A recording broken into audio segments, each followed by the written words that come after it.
Selamat malam hadirin sedama. Yang terhormat Romo Ramani, Bapak Ibu dan saudara-saudari sekalian, peserta sebulan pendalaman Dhamma Namo Buddhaya. Dengan kekuatan nilai-nilai Buddha, semoga kesejahteraan ada pada kita semua. Perkenalkan, saya yang akan memandu acara hari ini. Sungguh berbahagia kita dapat bertemu kembali dalam acara Sebulan Pendalaman Dhamma episode 16 pada hari Sabtu tanggal 26 April 2025 dengan judul Belenggu Kehidupan, pembahasan dari sudut pandangan Paticca dan 4 metode Cattari part 1 oleh Ramani Santi sebagai narasumber. Acara ini diselenggarakan oleh Wihara Dhamma Metta Jember dan Wihara Dhamma Harja Banyuwangi secara live di Zoom dan channel YouTube Dhamma Metta Jember dan dengan tertib dan hikmat. Kami mohon semua partisipan yang berada di Zoom dapat mengaktifkan kameranya selama acara berlangsung dan posisi mic dalam kondisi mute. Saya izin membacakan susunan acara pada hari ini sebagai berikut yang diawali oleh pembukaan, dilanjutkan dengan menyanyikan Kami Datang Bersujud, pembacaan nama Karapata, Dhammapada, Wandana, pengumuman, dan diakhiri oleh penutup. Selanjutnya, mari kita menyanyikan lagu pembuka pada malam hari ini, Kami Datang Bersujud.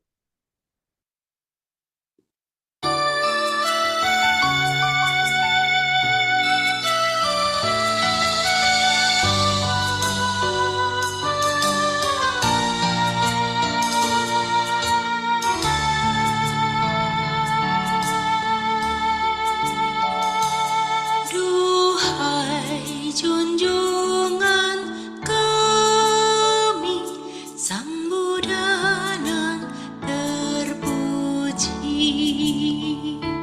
kami datang bersujud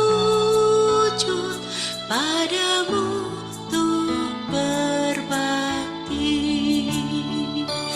Hati tentram dan damai, tiada kebimbangan, merenungi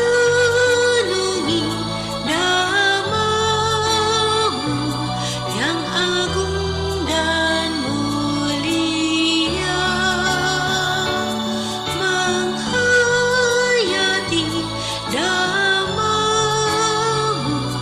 yang luhur dan mulia.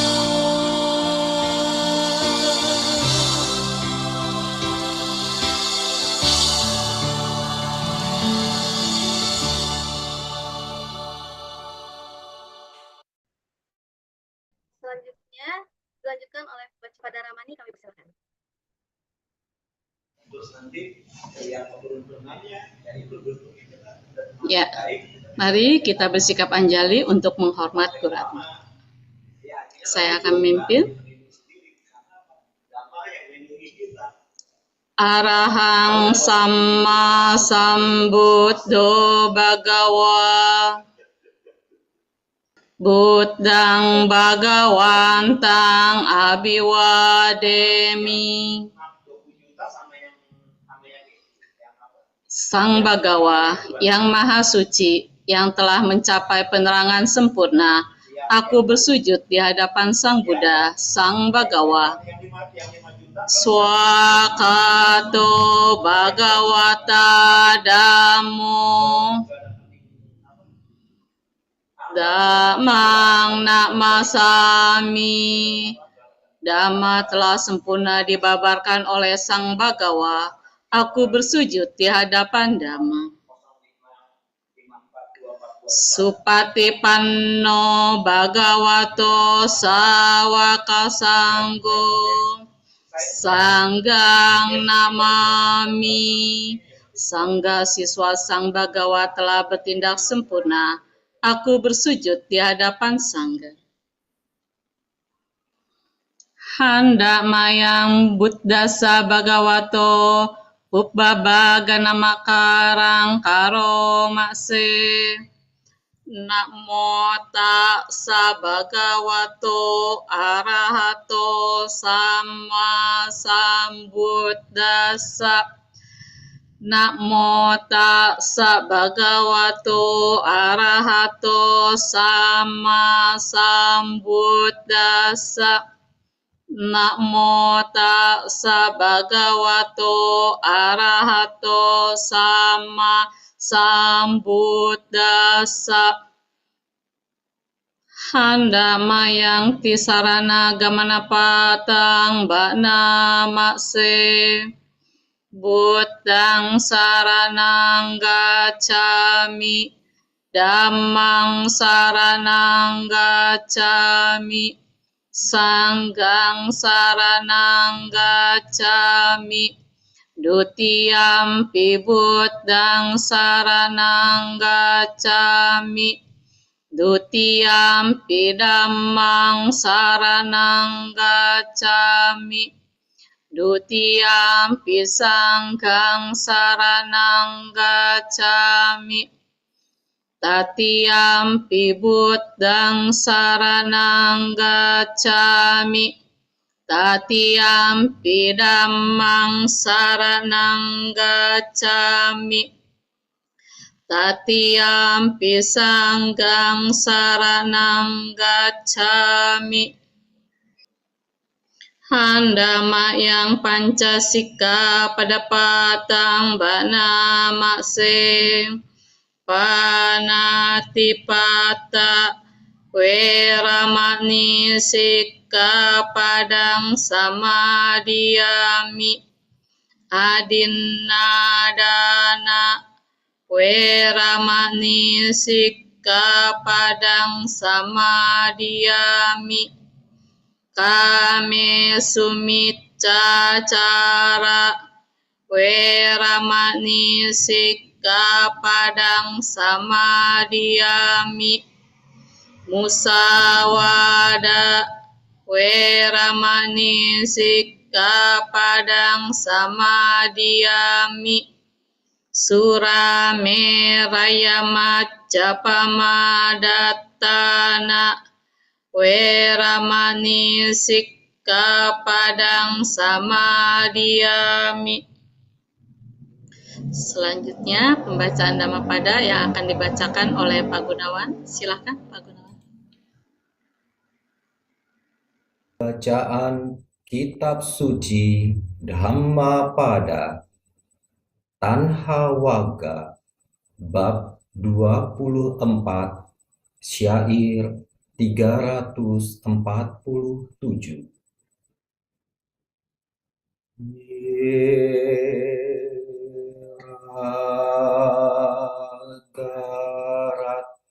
Garatanu patanti sotang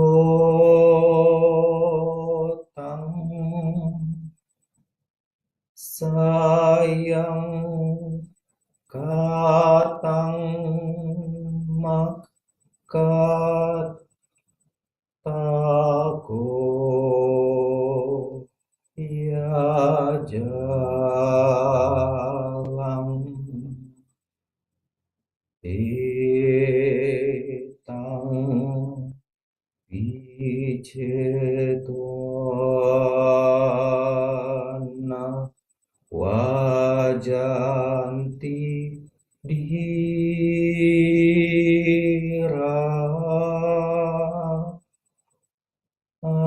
anape kino sabbadukkhang pahaya.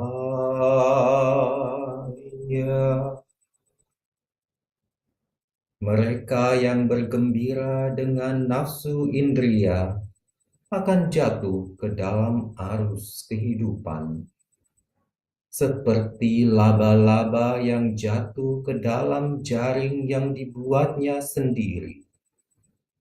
Tetapi para bijaksana dapat memutuskan belenggu itu. Mereka meninggalkan kehidupan duniawi tanpa ikatan, serta melepaskan kesenangan-kesenangan indera. Saru, Sadu, sadu. Ya, terima kasih Pak Gunawan. Malam hari ini, Sabtu 26 April 2025, SPD episode ke-16 yang akan dibawakan oleh Ibu Santi dengan judul Belenggu Kehidupan atau pembahasan dari sudut pandang Paticca dan 4 metode Cattari, bagian yang pertama. Tak kenal maka tak sayang, sebelumnya saya akan membacakan profil dari narasumber. Ibu Santi bergelar Sarjana Agama Buddha dan Master Pendidikan Agama Buddha. Pendidikan terakhir S2 Magister Pendidikan Keagamaan Buddha di STAB Mahaprasna. Riwayat pekerjaannya sebagai guru TK di Ehipasiko School BSD pada tahun 2004 sampai 2007. Guru bidang studi di SMK Arya Meta Tangerang 2008 sampai 2010. Dosen Agama Buddha 2008 sampai dengan sekarang dan juga sebagai Kepala Sekolah TK Punya Karya tahun 2020. Aktivitas sosial sebagai anggota Maga Budi dari tahun 2010 sampai dengan sekarang. Anggota Sekretaris Dhamma Dana Mita dari tahun 2018 sampai dengan sekarang. Dan juga sebagai anggota Caga Dhamma Dana atau Komunitas Peduli Pendidikan Generasi Buddhis tahun 2020. Selanjutnya kami silakan kepada Ibu Santi untuk memaparkan materinya. Baik, selamat malam. Mohon maaf, apakah suara terdengar dari sini? Di saya terdengar. Oh, sadu, lancar ya? Ya. Ya, baik. Terima kasih, selamat malam Bapak Ibu. Yang kami muliakan Bhikkhu Sangga, yang kami hormati pengurus DSO KBTI Keresidenan Besuki, Rama Ramani, Bapak Ibu, serta saudara-saudari Dharma yang berbahagia dalam Dhamma. Terpujilah Sang Buddha, Namo Buddhaya, Buddha Nubawena, Soti Hontu. Semoga Bapak Ibu, saudara-saudari Dharma senantiasa dalam kondisi sehat, sejahtera, dan berbahagia. Kesempatan baik pada malam hari ini, kita dapat berjumpa ya melalui online dengan pembahasan belenggu kehidupan. Nah, mungkin judul belenggu ini sudah sering Bapak Ibu dengar, namun di sini khususnya nanti akan lebih dibahas dalam konteks Paticca maupun Cattari Arya Sekani. Nah, Bapak Ibu, saudara-saudari Dharma, untuk efisiensi waktu, mari kita awali diskusi mengenai belenggu kehidupan ini dengan bersikap anjali sebagai penghormatan kepada Guru Agung kita.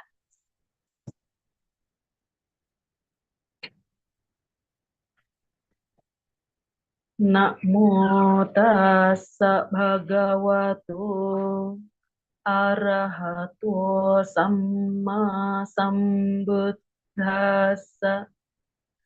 Namo tassa bhagavato arahato samma sambuddhassa. Namo tassa bhagavato arahato samma sambuddhassa. Persujudan pada beliau yang berberkah, yang maha suci, yang telah mencapai penerangan sempurna oleh diri sendiri. Persujudan kepada beliau yang berberkah, yang maha suci, yang telah mencapai penerangan sempurna oleh diri sendiri. Persujudan kepada beliau yang berberkah, yang telah mencapai penerangan sempurna oleh diri sendiri. Namo Buddhaya. Ya, baik. Terima kasih Bapak Ibu dan saudara-saudari Dharma terkait dengan judul yaitu belenggu kehidupan. Boleh minta bantuan tim untuk share screen. Terima kasih.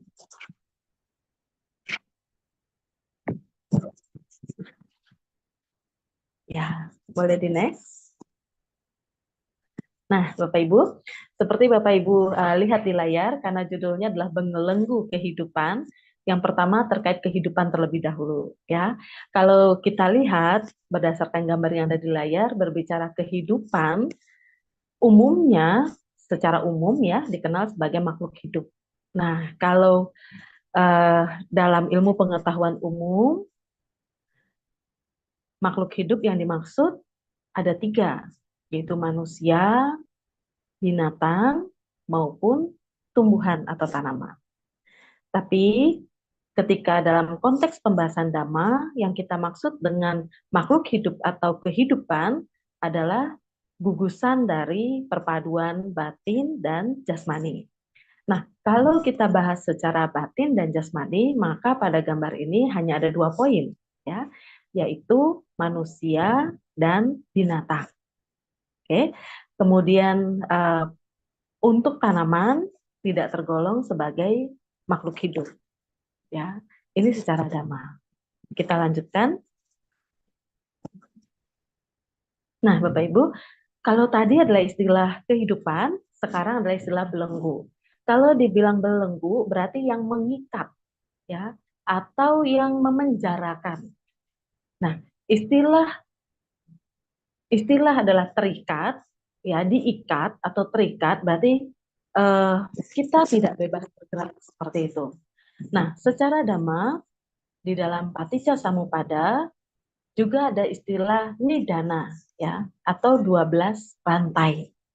Nah, di sini terkait 12 rantai diawali dari awija, kondisi awija, kemudian awija sebagai kegelapan atau kebodohan batin, sangkara ya sebagai bentuk-bentuk kama, ya, winyana sebagai patisan di winyana, kesadaran kelahiran kembali atau penerus kehidupan, kemudian nama rupa sebagai batin dan jasmani, dilanjutkan dengan salayatana, di sini berarti 6 landasan indera. Selanjutnya adalah pasa, berarti kontak. Wedana berarti perasaan. Tanha adalah nafsu, keinginan. Kemudian upadana, kemelekatan. Bhawa, proses penjadian. Jati, kelahiran. Dan jara marana adalah kelakuan, ketuaan, dan kematian. Nah, Bapak Ibu, dalam 12 rantai atau 12 nidana ini, inilah belenggu kehidupan kita. Ya, jadi dilihat dari kondisi umum, jati, jara, marana. Ya, jati, jara, marana. Jati berarti kelahiran, jara, marana adalah kematian. Nah, kita terbelenggu di dalam kelahiran dan kematian. Dalam kelahiran dan kematian ini memiliki banyak proses. Ada awija, sangkara, winyana, namarupa, salayatana, pasa, wedana, tanha, upadana, bawa, dan jati. Nah, ketika tadi di awal dikatakan kehidupan berkaitan dengan nama rupa, ya, atau batin dan jasmani, ini adalah posisi sekarang. Kenapa? Karena di dalam Paticca Samuppada dikenal 3 masa, ya. Masa yang lalu atau lampau, masa yang sekarang, dan masa yang akan datang. Berhubung dengan kehidupan yang sekarang, berarti kita sudah terlahirkan, ya, dan kita memiliki bentuk nama rupa karena kita disebut makhluk. Contohnya adalah kita sebagai manusia, ya. Next. Nah, Bapak Ibu, ada rumusan di dalam Paticca Samuppada. Ya, di sini dirangkumkan secara singkatnya. Dengan ada ini, maka ada itu. Dengan timbul ini, maka timbul itu. Dengan tidak ada ini, tidak ada itu. Dengan tidak timbul ini, maka tidak timbul itu.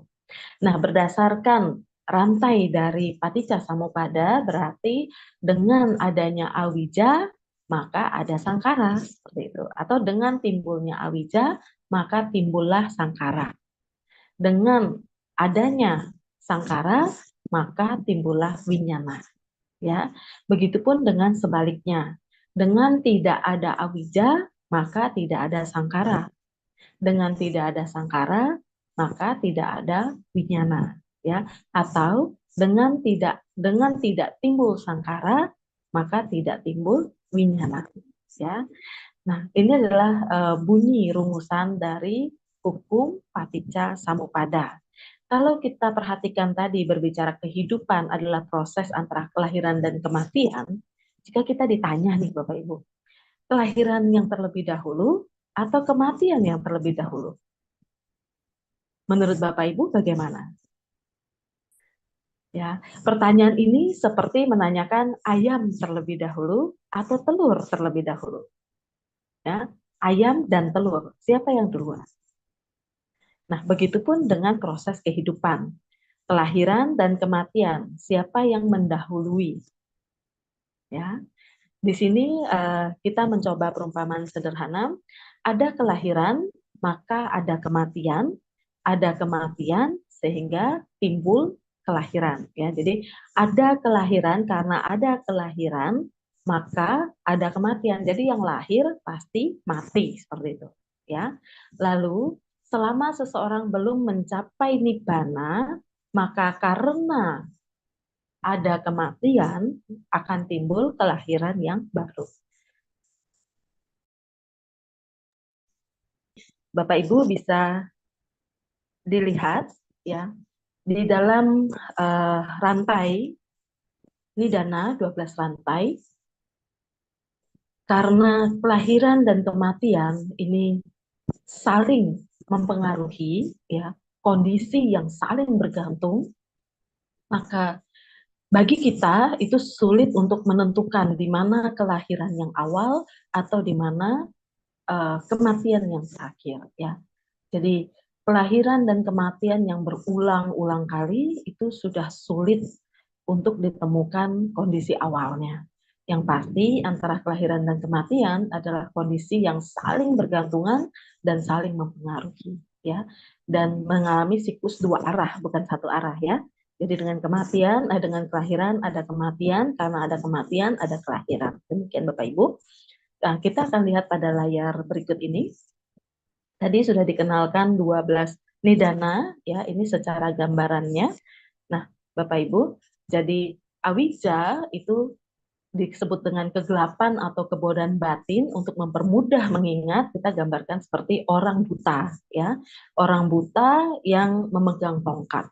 Ya, jadi dia berjalan dengan memegang tongkat. Nah, kita itu ibarat orang buta juga, ya. Kenapa? Karena dengan kebodohan batin, ya, kita meraba-raba melakukan perbuatan baik maupun melakukan perbuatan buruk juga, seperti itu. Nah, dari awija, kemudian dengan adanya awija, maka ada sangkara. Nah, sangkara ini Bapak Ibu disebut bentuk kama. Bentuk kama di sini gambaran sederhananya diumpamakan seperti pembuat gerabah, ya, tembikar, pembuat tembikar atau gerabah juga boleh, keramik juga boleh, seperti itu, ya. Jadi si pembuat gerabah ini ibarat kita membuat bentuk-bentuk kama. Nah, ketika kita melakukan proses pembuatan bentuk kama, bisa terjadi kama yang baik, artinya hasil tembikarnya baik, atau hasil kama yang buruk, ya, yang jelek, seperti itu, atau justru gerabahnya cacat. Kemudian proses pembuatan gerabah ini tidak berhenti, tapi terus-menerus. Kenapa? Karena seperti kondisi kehidupan kita juga melakukan kama setiap saat, ya. Nah, Bapak Ibu, dengan adanya sangkara, maka terjadi proses winyana, ya, mengondisikan winyana. Winyana ini adalah kesadaran, yang dimaksud adalah ketika kita melakukan kama, bentuk-bentuk kama, maka akan ada wipaka kama atau hasil kama. Nah, hasil kama ini terakumulasi pada saat kita meninggal akan menjadi kesadaran penerus yang disebut pati sandi winyana. Pati sandi winyana bergantung pada kama yang kita lakukan, baik atau buruk ya. Nah, melalui pati sandi winyana ini digambarkan seperti kera atau monyet ya, mohon maaf, ini melompat dari dahan yang kering menuju dahan yang rimbun. Artinya adalah kehidupan yang sudah berakhir ya. Jadi winyana kita berproses ketika jasmani ini ketika kita mengalami kematian, jasmani ini dikatakan padam ya. Padam karena jasmani ini sudah tidak dapat berfungsi lagi. Itu ibaratkan pohon yang kering ya, atau dahan yang kering, kemudian akan berlanjut berproses ke dahan yang baru atau kehidupan yang baru. Demikian. Nah, ini pati sandi winyana. Dari pati sandi winyana akan mengondisikan nama dan rupa. Artinya, karena ada pati sandi winyana tadi, terjadilah proses kelahiran kembali. Nah, pada proses kelahiran kembali, bagaimana bentuk batin kita, bagaimana bentuk jasmani kita, ini semua dipengaruhi oleh pati sandi winyana yang tadi juga dipengaruhi oleh bentuk-bentuk kama. Ya, contoh, misalnya pada bentuk kama yang dilakukan adalah kama negatif, misalnya berakar kepada kebodohan. Ya, lalu pati sandi winyananya karena didominasi oleh kebodohan, maka terkondisi menjadi pati sandi winyana yang negatif, terlahir di alam binatang misalnya. Nah, nama rupa maka bentuknya adalah bentuk binatang ya. Misalnya terlahir sebagai seekor kera, maka bentuknya adalah bentuk fisik kera, punya buntut seperti itu ya, mampu melompat. Ini kemudian tingkat kesadarannya terkait dengan winyana ya, kemudian terkait dengan wedana perasaannya, terkait dengan sanya ya, pencerapannya, juga terkait dengan sangkara atau bentuk-bentuk batinnya adalah bentuk seekor monyet atau kera tadi ya. Jadi ketika sangkaranya negatif mengondisikan pati sandi winyana juga negatif, maka dengan akar moha maka mengondisikan nama rupanya negatif, misalnya kondisi kelahiran di alam binatang contoh kera tadi.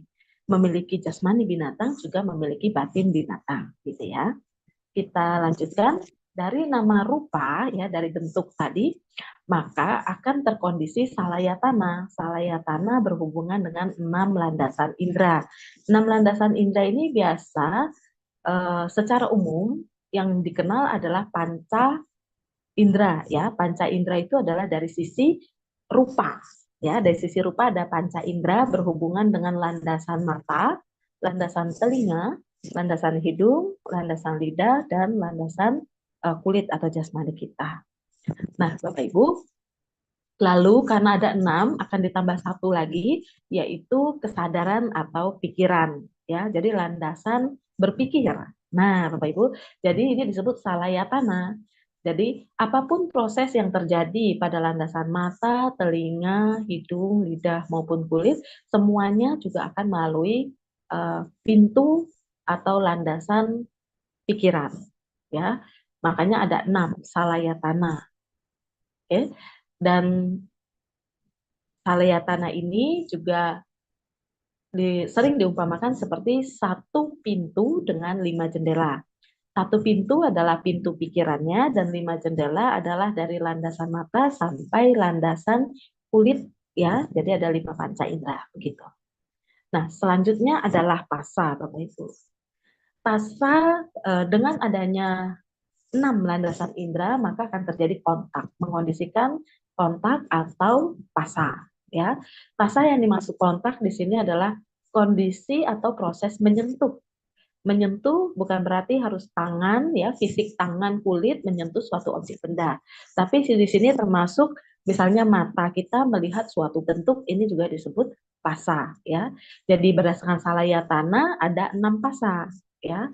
Dari landasan mata akan timbul caku sampasa ya. Jadi kontak dari melihat yaitu objek bentuk. Kemudian dari telinga terjadi sota sampasa ya. Landasan telinga objeknya adalah suara ya, terjadi kontak dengan suara. Landasan yang ketiga adalah hidung, di sini adalah ghana ya, dengan objeknya adalah bau atau aroma, kita sebut sebagai ganda, ya. Kemudian yang keempat berhubungan dengan lidah. Ini adalah jiwa, ya, landasan lidah, landasan pengecapan. Maka objek yang berhubungan atau pasanya terkait dengan rasa, ya, rasa makanan, misalnya asin, manis, pedas, pahit, gitu ya. Dilanjutkan dengan kulit. Nah, kalau berbicara kulit ini di seluruh tubuh kita, ya, dari atas kepala di ubun-ubun sampai di ujung kaki. Landasan kulit ini menyentuh objek sentuhan, ya, objek sentuhan misalnya tajam, halus, kasar, ya, dan lain-lain. Nah, Bapak Ibu, ini berhubungan dengan 5 panca indera. Lalu yang satu lagi adalah landasan berpikir, maka objeknya adalah terkait dengan dhamma, ya. Jadi kontak dengan objek dhamma seperti itu, ya. Nah, ini adalah 6 salayatana. Ketika ada 6 salayatana sehingga mengondisikan terjadinya 6 kontak atau pasa, maka dalam setiap proses kontak akan mengondisikan munculnya wedana atau perasaan. Ya, misalnya ketika mata melihat pencuri, nah kira-kira wedana apa yang akan muncul, Bapak Ibu? Apakah ketika melihat pencuri maka merasa senang, atau ketika melihat pencuri kita justru timbulnya kesal, sedih, ya, atau ketika lihat pencuri biasa saja, ya. Nah, ini dinamakan wedana, ya. Jadi karena ada 6 indera kontak dengan objek, maka ada perasaan, muncul perasaan, dan perasaan ini antara senang, tidak senang, atau biasa saja. Oke. Nah, perumpamaan dari wedana atau perasaan biasa diumpamakan seperti mata kita, ya, tertusuk oleh panah, ya. Panah yang dimaksud adalah panah nafsu keinginan, ya. Karena banyak hal yang selalu kita inginkan sehingga membuat mata kita buta, ya, tidak melihat kebenaran dan membuat kita jatuh, ya. Digambarkan dengan perumpamaan mata tertusuk panah sehingga membuat kita buta dan kita jadi terjatuh. Jadi akibat perasaan yang muncul tadi, ya, kita tertutupi oleh nafsu keinginan atau tertusuk oleh panah nafsu keinginan tadi sehingga membuat kita sering terjatuh. Ya. Nah, ini perasaan mengondisikan keinginan, ya. Kalau perasaannya senang, ya keinginannya berhubungan dengan tanha, loba, ya Bapak Ibu. Kemudian kalau perasaannya sedih, nah ini pasti berhubungan dengan dosa, ya, ketidaksenangan. Maka tanhanya berhubungan dengan wibawa tanha, ya, ketidakberlangsungan. Nah, tanha di sini adalah nafsu keinginan, umpamanya ada terbagi menjadi 3, ya, 3 macam tanha, yaitu kama tanha berhubungan dengan 6 indera kita, ya. Lalu bhawa tanha berhubungan dengan proses menjadi, ya, karena ingin keberlangsungan, ingin berlanjut lagi seperti itu. Dan wibawa tanha adalah ketidakberlangsungan. Kama tanha dan bhawa tanha ini merupakan bagian dari loba. Sementara wibawa tanha adalah bagian dari dosa. Nah, Bapak Ibu, loba dan dosa ini terkait juga dengan moha, ya, karena loba ini berproses bersama moha, dosa juga berproses bersama moha, ya. Nah, dari tanha maka pasti mengondisikan upadana. Nah, upadana di sini diartikan sebagai kemelekatan, Bapak Ibu. Kemelekatan ini tenaganya lebih ekstra, ya, lebih tinggi daripada tanha. Kalau tanha sekedar ingin, tapi kalau upadana sudah melekat, ya.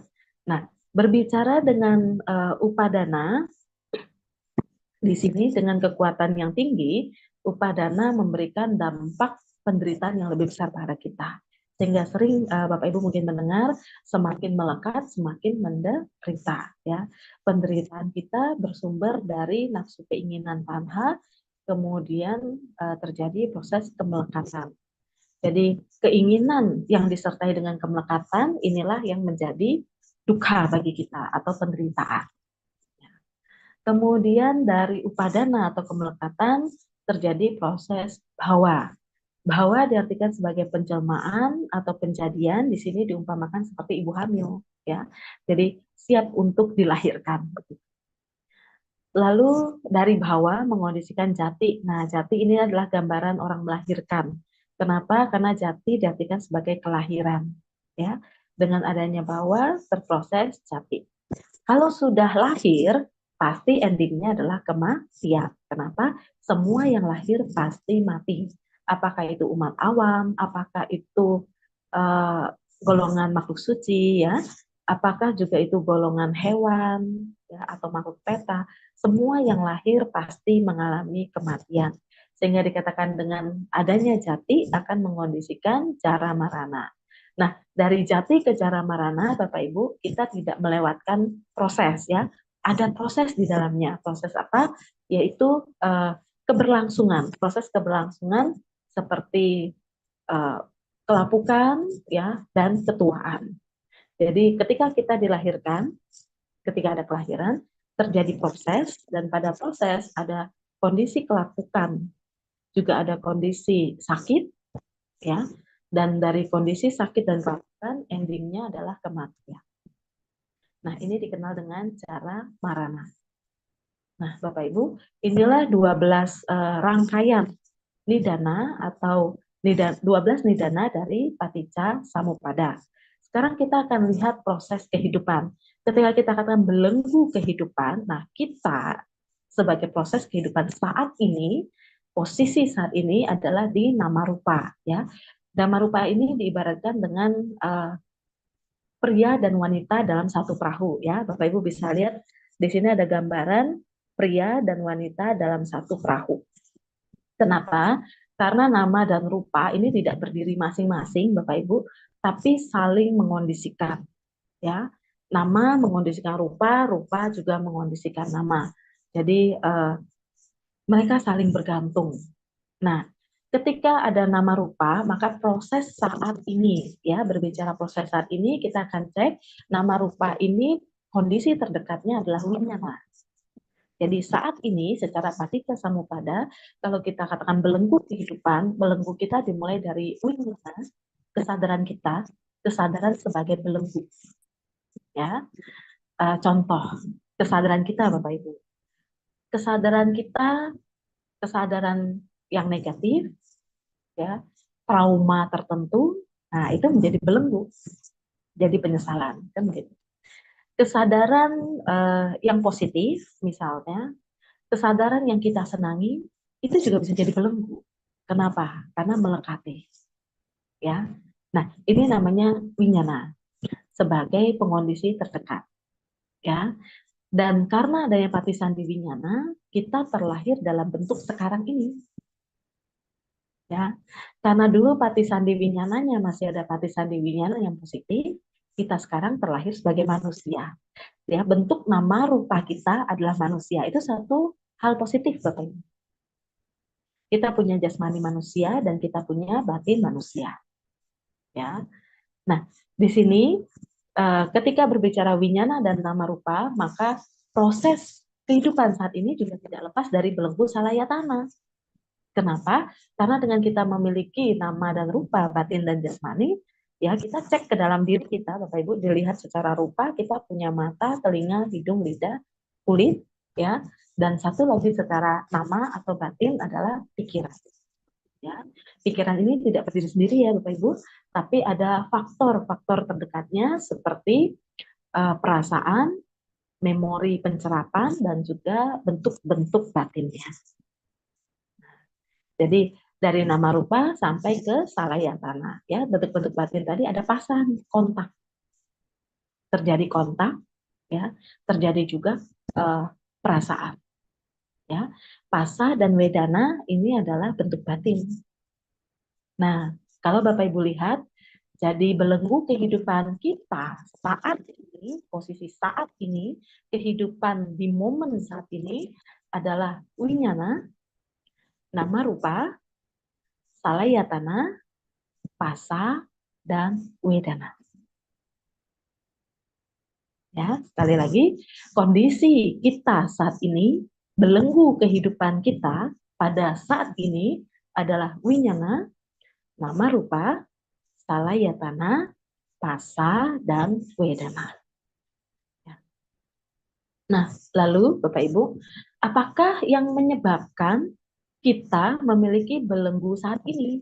Ya, kenapa kita saat ini punya winyana, nama rupa, salayatana, pasa maupun wedana?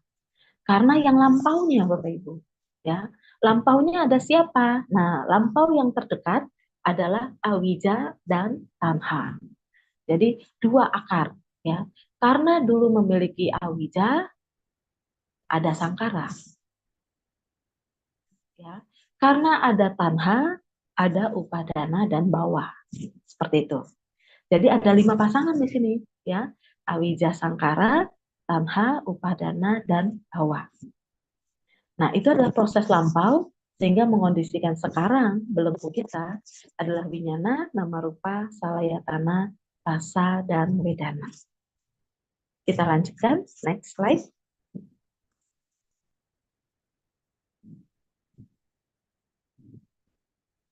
Nah, Bapak Ibu, untuk menggambarkan keterangan tadi agar lebih jelas, ya, ini adalah pembahasan paticca samuppada berdasarkan wisatakara. Wisatakara ini diartikan sebagai 20 cara, ya, dilihat dari proses masa yang lalu, sekarang dan akan datang.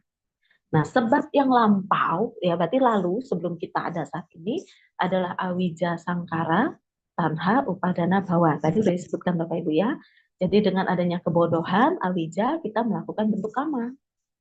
Nah, kemudian berhubungan selain akibat lampau awija, juga ada akibat dari tanha. Ya, jadi ada 2 akar di sini, akar awija dan juga akar tanha. Dengan akar awija kita melakukan sangkara, karena kebodohan kita melakukan bentuk kama.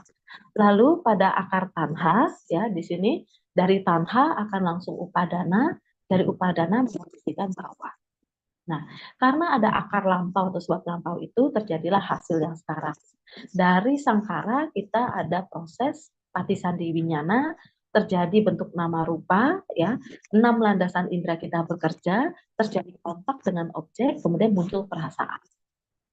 Hasil yang sekarang, wipakanya. Ya.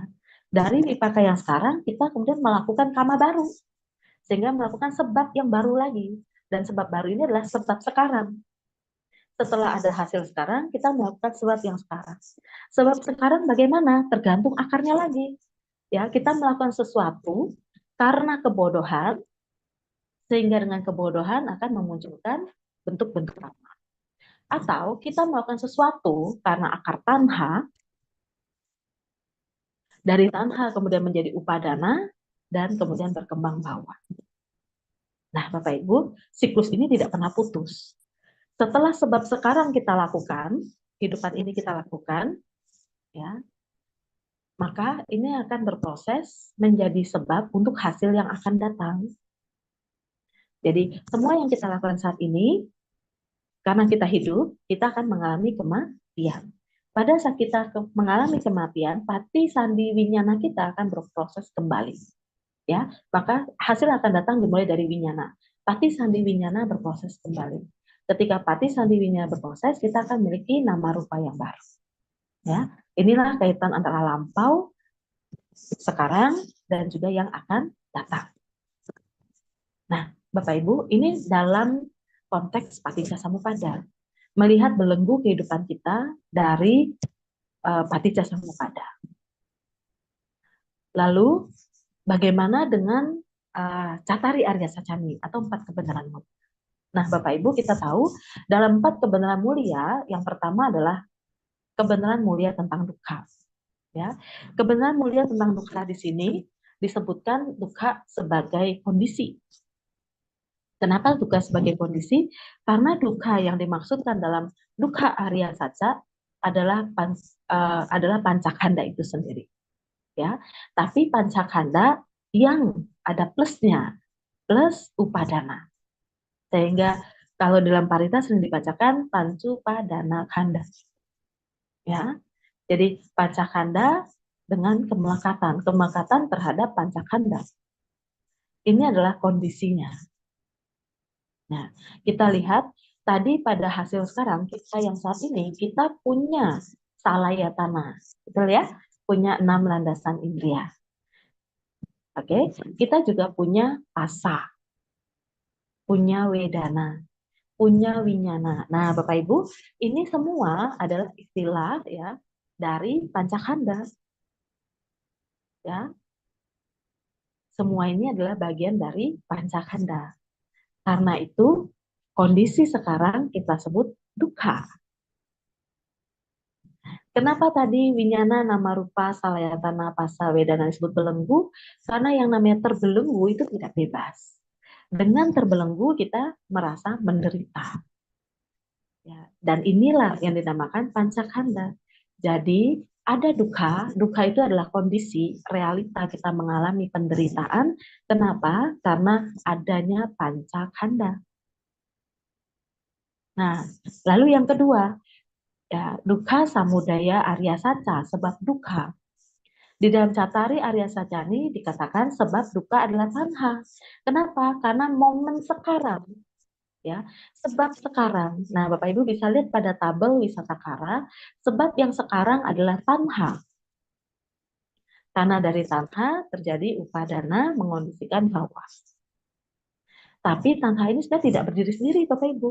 Kenapa? Karena ada faktor pendukung lampau, ya, yang menjadi sebab sekarang juga, yaitu awija. Ya, jadi dengan nafsu keinginan kita, ya, yang juga memiliki akar kebodohan, sehingga kita melakukan bentuk-bentuk karma baru. Ya. Lalu, kalau dikatakan kebenaran mulia yang ketiga, berarti adalah padamnya dukkha. Ya, dukkha niroda arya saca terkait dengan padamnya dukkha. Nah, padamnya dukkha, istilah di dalam Catari Arya Sacani adalah pencapaian nibbana. Ya, atau sudah terbebas dari kilesa. Yang dimaksud adalah loba, dosa, dan moha. Nah, Bapak Ibu, padamnya loba, dosa, moha berarti adalah padamnya tanha.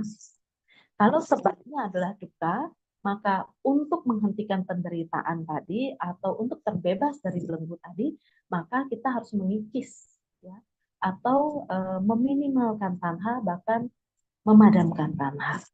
Nah, untuk memadamkan tanha di sini berarti juga padamnya loba, dosa, dan moha.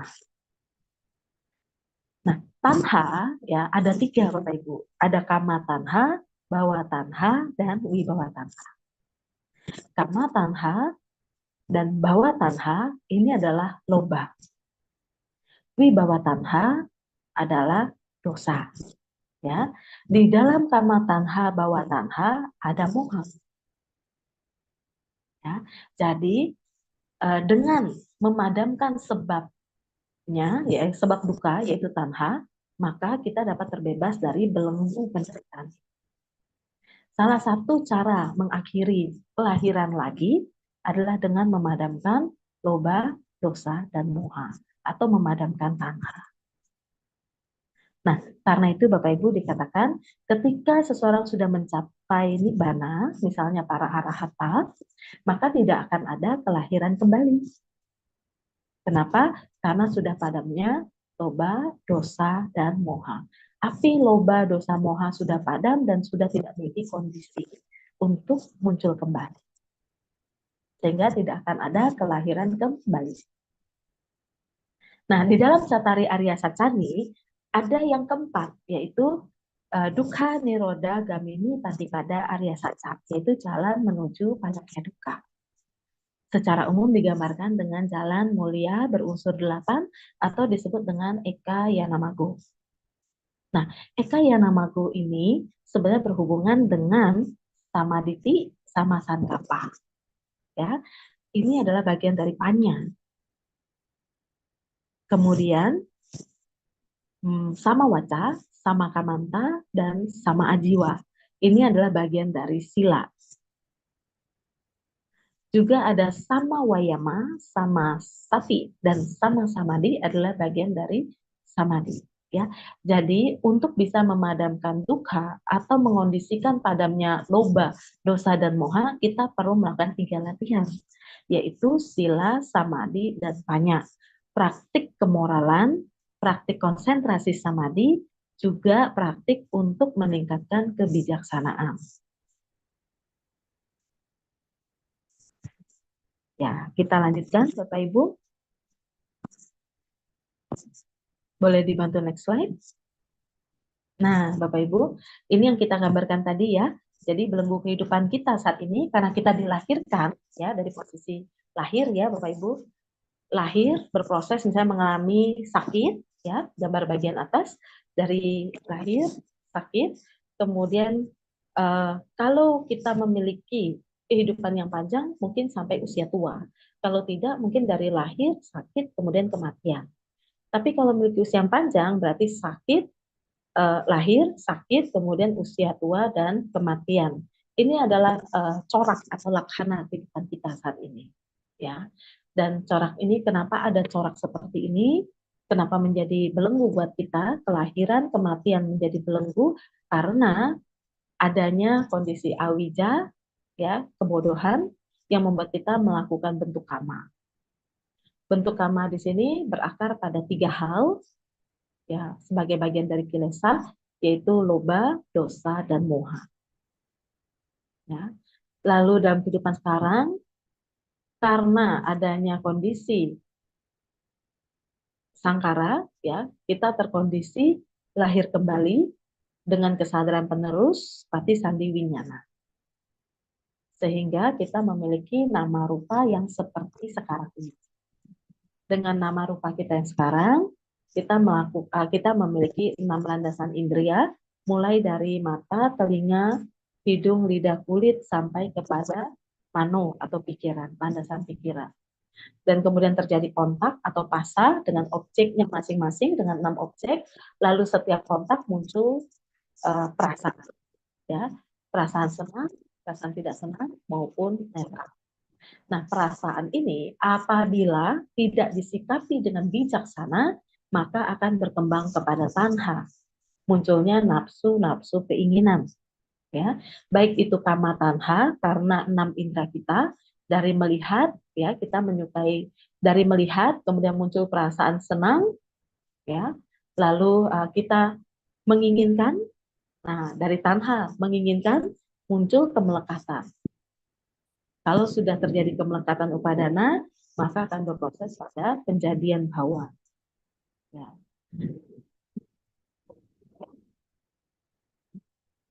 Dari bawah kemudian akan berproses jati, kelahiran. Nah, siklus setelah jati akan terus kembali seperti semula, Bapak Ibu. Ini yang kita sebut rantai atau belenggu yang sulit untuk diputuskan. Lalu tugas kita di mana? Ya. Tugas kita untuk mematahkan belenggu ini, ya, kalau Bapak Ibu perhatikan, berhentinya di wedana. Oke. Jadi kita perlu memperhatikan dengan baik wedana yang muncul. Dengan memperhatikan wedana yang muncul, perasaan hanya sebagai perasaan. Senang sebatas senang, sedih sebatas sedih, ya, suka sebagai suka, duka sebagai duka, ya, netral, tidak senang, tidak sedih, ya, sebagai kondisi saja. Perasaan sebagai kondisi disadari dengan apa adanya sehingga tidak memunculkan nafsu keinginan. Kalau tidak muncul nafsu keinginan, maka tidak akan muncul kemelekatan atau upadana. Contoh sederhana, ya, mata kita menonton TV. Objeknya adalah film di dalam TV. Salayatananya mata, ya, terjadi kontak dengan objek yaitu televisi, film di dalam televisi. Ketika menonton, Bapak Ibu kebetulan menonton adegan yang sedih, kemudian terjadi wedana ikut sedih, ya, akan muncul keinginan di dalam diri. Ya, ada yang mungkin ikut sedih, hanyut di dalam kesedihan. Ada yang mungkin jadi jengkel, itu ada di dalam drama tadi atau dalam film tadi ada pelaku jahatnya yang bikin ngeselin gitu, ya, yang main film itu sandiwara, tapi Bapak Ibu keselnya beneran. Mengalami kesal yang sungguh-sungguh ketika menonton. Terjadi proses menangis, terjadi proses kesal, terjadi proses marah, atau mungkin di dalam drama film televisi yang Bapak Ibu nonton, terjadi kondisi pemainnya tuh lucu misalnya. Atau misalnya kondisi ceritanya bagus. Sehingga Bapak Ibu merasa senang. Ya, ketika senang, nonton sekali, tidak ingin berhenti. Lanjut lagi, lanjut lagi, lanjut lagi. Nah, episodenya terus berlanjut. Ketika nonton 1 episode, 2 episode, 3 episode terus berlanjut, lupa diri. Ya, awalnya hanya ingin menonton, hanya tanha. Tapi ketika sudah berlanjut episode 2, episode 3, episode 3, 4, ya, ini adalah upadana. Nah, kebetulan film drama filmnya dari TV tadi ternyata belum di-up secara penuh, ya. Misalnya 18 episode, dia baru di-up 10 episode. Ternyata Bapak Ibu sudah kejar sampai 10 episode. Mau buka yang ke-11 belum ada. Belum di-up soalnya, ya. Kemudian Bapak Ibu merasa jengkel. Nah, itu adalah ketidakberlangsungan tadi, sehingga muncul dosa. Ya, terbebani, tidak senang. Yang awalnya loba, kenapa loba dari menonton muncul? Karena kita tidak bijak atau moha tadi, ya. Jadi loba plus moha. Efeknya adalah ketika tidak tercapai apa yang diinginkan, kita kemudian menjadi dosa. Ya, pada saat dosa juga plus moha. Kenapa kita sedih? Ya, karena kita tidak bijak. Nah, siklusnya seperti itu, Bapak Ibu. Inilah yang dinamakan belenggu kehidupan. Dilihat dari sudut paticca samuppada, ya. Jadi kalau dari Arya saja gimana? Ya ada kondisi nama rupa, yaitu ada kondisi kita seperti ini. Kelahiran, kematian, usia tua, ratap tangis, kesedihan, semua adalah duka. Ya, duka biasa, misalnya kondisi biasa. Kemudian ada wipari nama duka, ya, duka atau penderitaan karena adanya perubahan tubuh yang sehat, kemudian menjadi sakit. Wajah yang cantik tiba-tiba berubah menjadi jelek. Wajah yang masih remaja muda kemudian berubah menjadi tua. Ya, ini kan kondisi perubahan. Lalu yang ketiga adalah sangkara duka, ini berhubungan dengan kondisi muncul, berlangsung dan padam, ya, kata kondisi sangkara. Dari lahir, sakit, tua, kemudian mengalami kematian. Ini semua adalah duka. Jadi siapa sebenarnya si duka ini? Si duka ini adalah perpaduan dari nama dan rupa. Siapa itu perpaduan nama rupa terkait dengan paticca? Adalah winyana, nama rupa, salayatana, pasa, dan wedana. Itu satu paket komplit, ya, yang saling mengkondisikan. Jadi nama rupa kita ini punya kondisi-kondisinya adalah winyana, salayatana, pasa, dan wedana. Lalu terkait yang ketiga, padamnya duka. Nah, untuk memadamkan belenggu kehidupan kita ini, ya, maka harus diperhatikan wedananya dengan yoniso manasikara, apa adanya, ya, putus tanha. Artinya padamkan tanha. Nah, dalam kehidupan ini kita mengurangi keserakahan kita, mengurangi kebencian atau penolakan, juga mengurangi kebodohan kita. Dengan cara apa? Dengan cara mempraktikkan isi dari jalan mulia berunsur 8. Pengembangan sila moralitas, pengembangan samadhi, konsentrasi yang baik, kemudian pengembangan panya kebijaksanaan. Dengan mengembangkan sila, samadhi, dan panya, ya, ini kita berusaha untuk memadamkan tanha. Kemudian kita lanjut. Nah, Bapak Ibu, ini adalah gambaran yang sekarang, ya. Kalau dikatakan proses kehidupan ini, jadi nama rupa singkatnya dari salayatana saja, kita lihat kondisi kehidupan kita, 24 jam kehidupan kita berkaitan dengan salayatana. Setuju tidak Bapak Ibu? Ya. Mata setiap waktu mengamati objek, terkena objek, ya, kemudian muncul perasaan, ketika muncul perasaan muncul keinginan, kan seperti itu. Kemudian dari telinga ingin mendengar yang menyenangkan, loba, ya. Kesal ketika diomelin orang, ini dosa. Kenapa ada loba dan dosa di situ? Saat mendengar yang merdu atau saat mendengar hinaan, cacian, karena kita tidak bijaksana, tidak ada perhatian yang baik, sehingga ada muhasab. Atau dari sisi hidung, ya, hidung, penciuman, indera penciuman kita. Kita senang terhadap aroma parfum tertentu, kita tidak senang terhadap aroma sampah barangkali, ya, atau biasa saja. Lalu begitupun dengan lidah. Nah, lidah, ya, lidah ini paling sering mengalami permasalahan. Kenapa? Karena dalam kehidupan kita setiap hari sebagai makhluk hidup manusia butuh makan. Setuju Bapak Ibu ya? Ada yang makannya 3 kali sehari, ada yang 2 kali sehari, ada juga yang sehari sekali, atau bahkan lebih dari itu. Nah, ketika kita makan, ya, indera yang bekerja adalah lidah.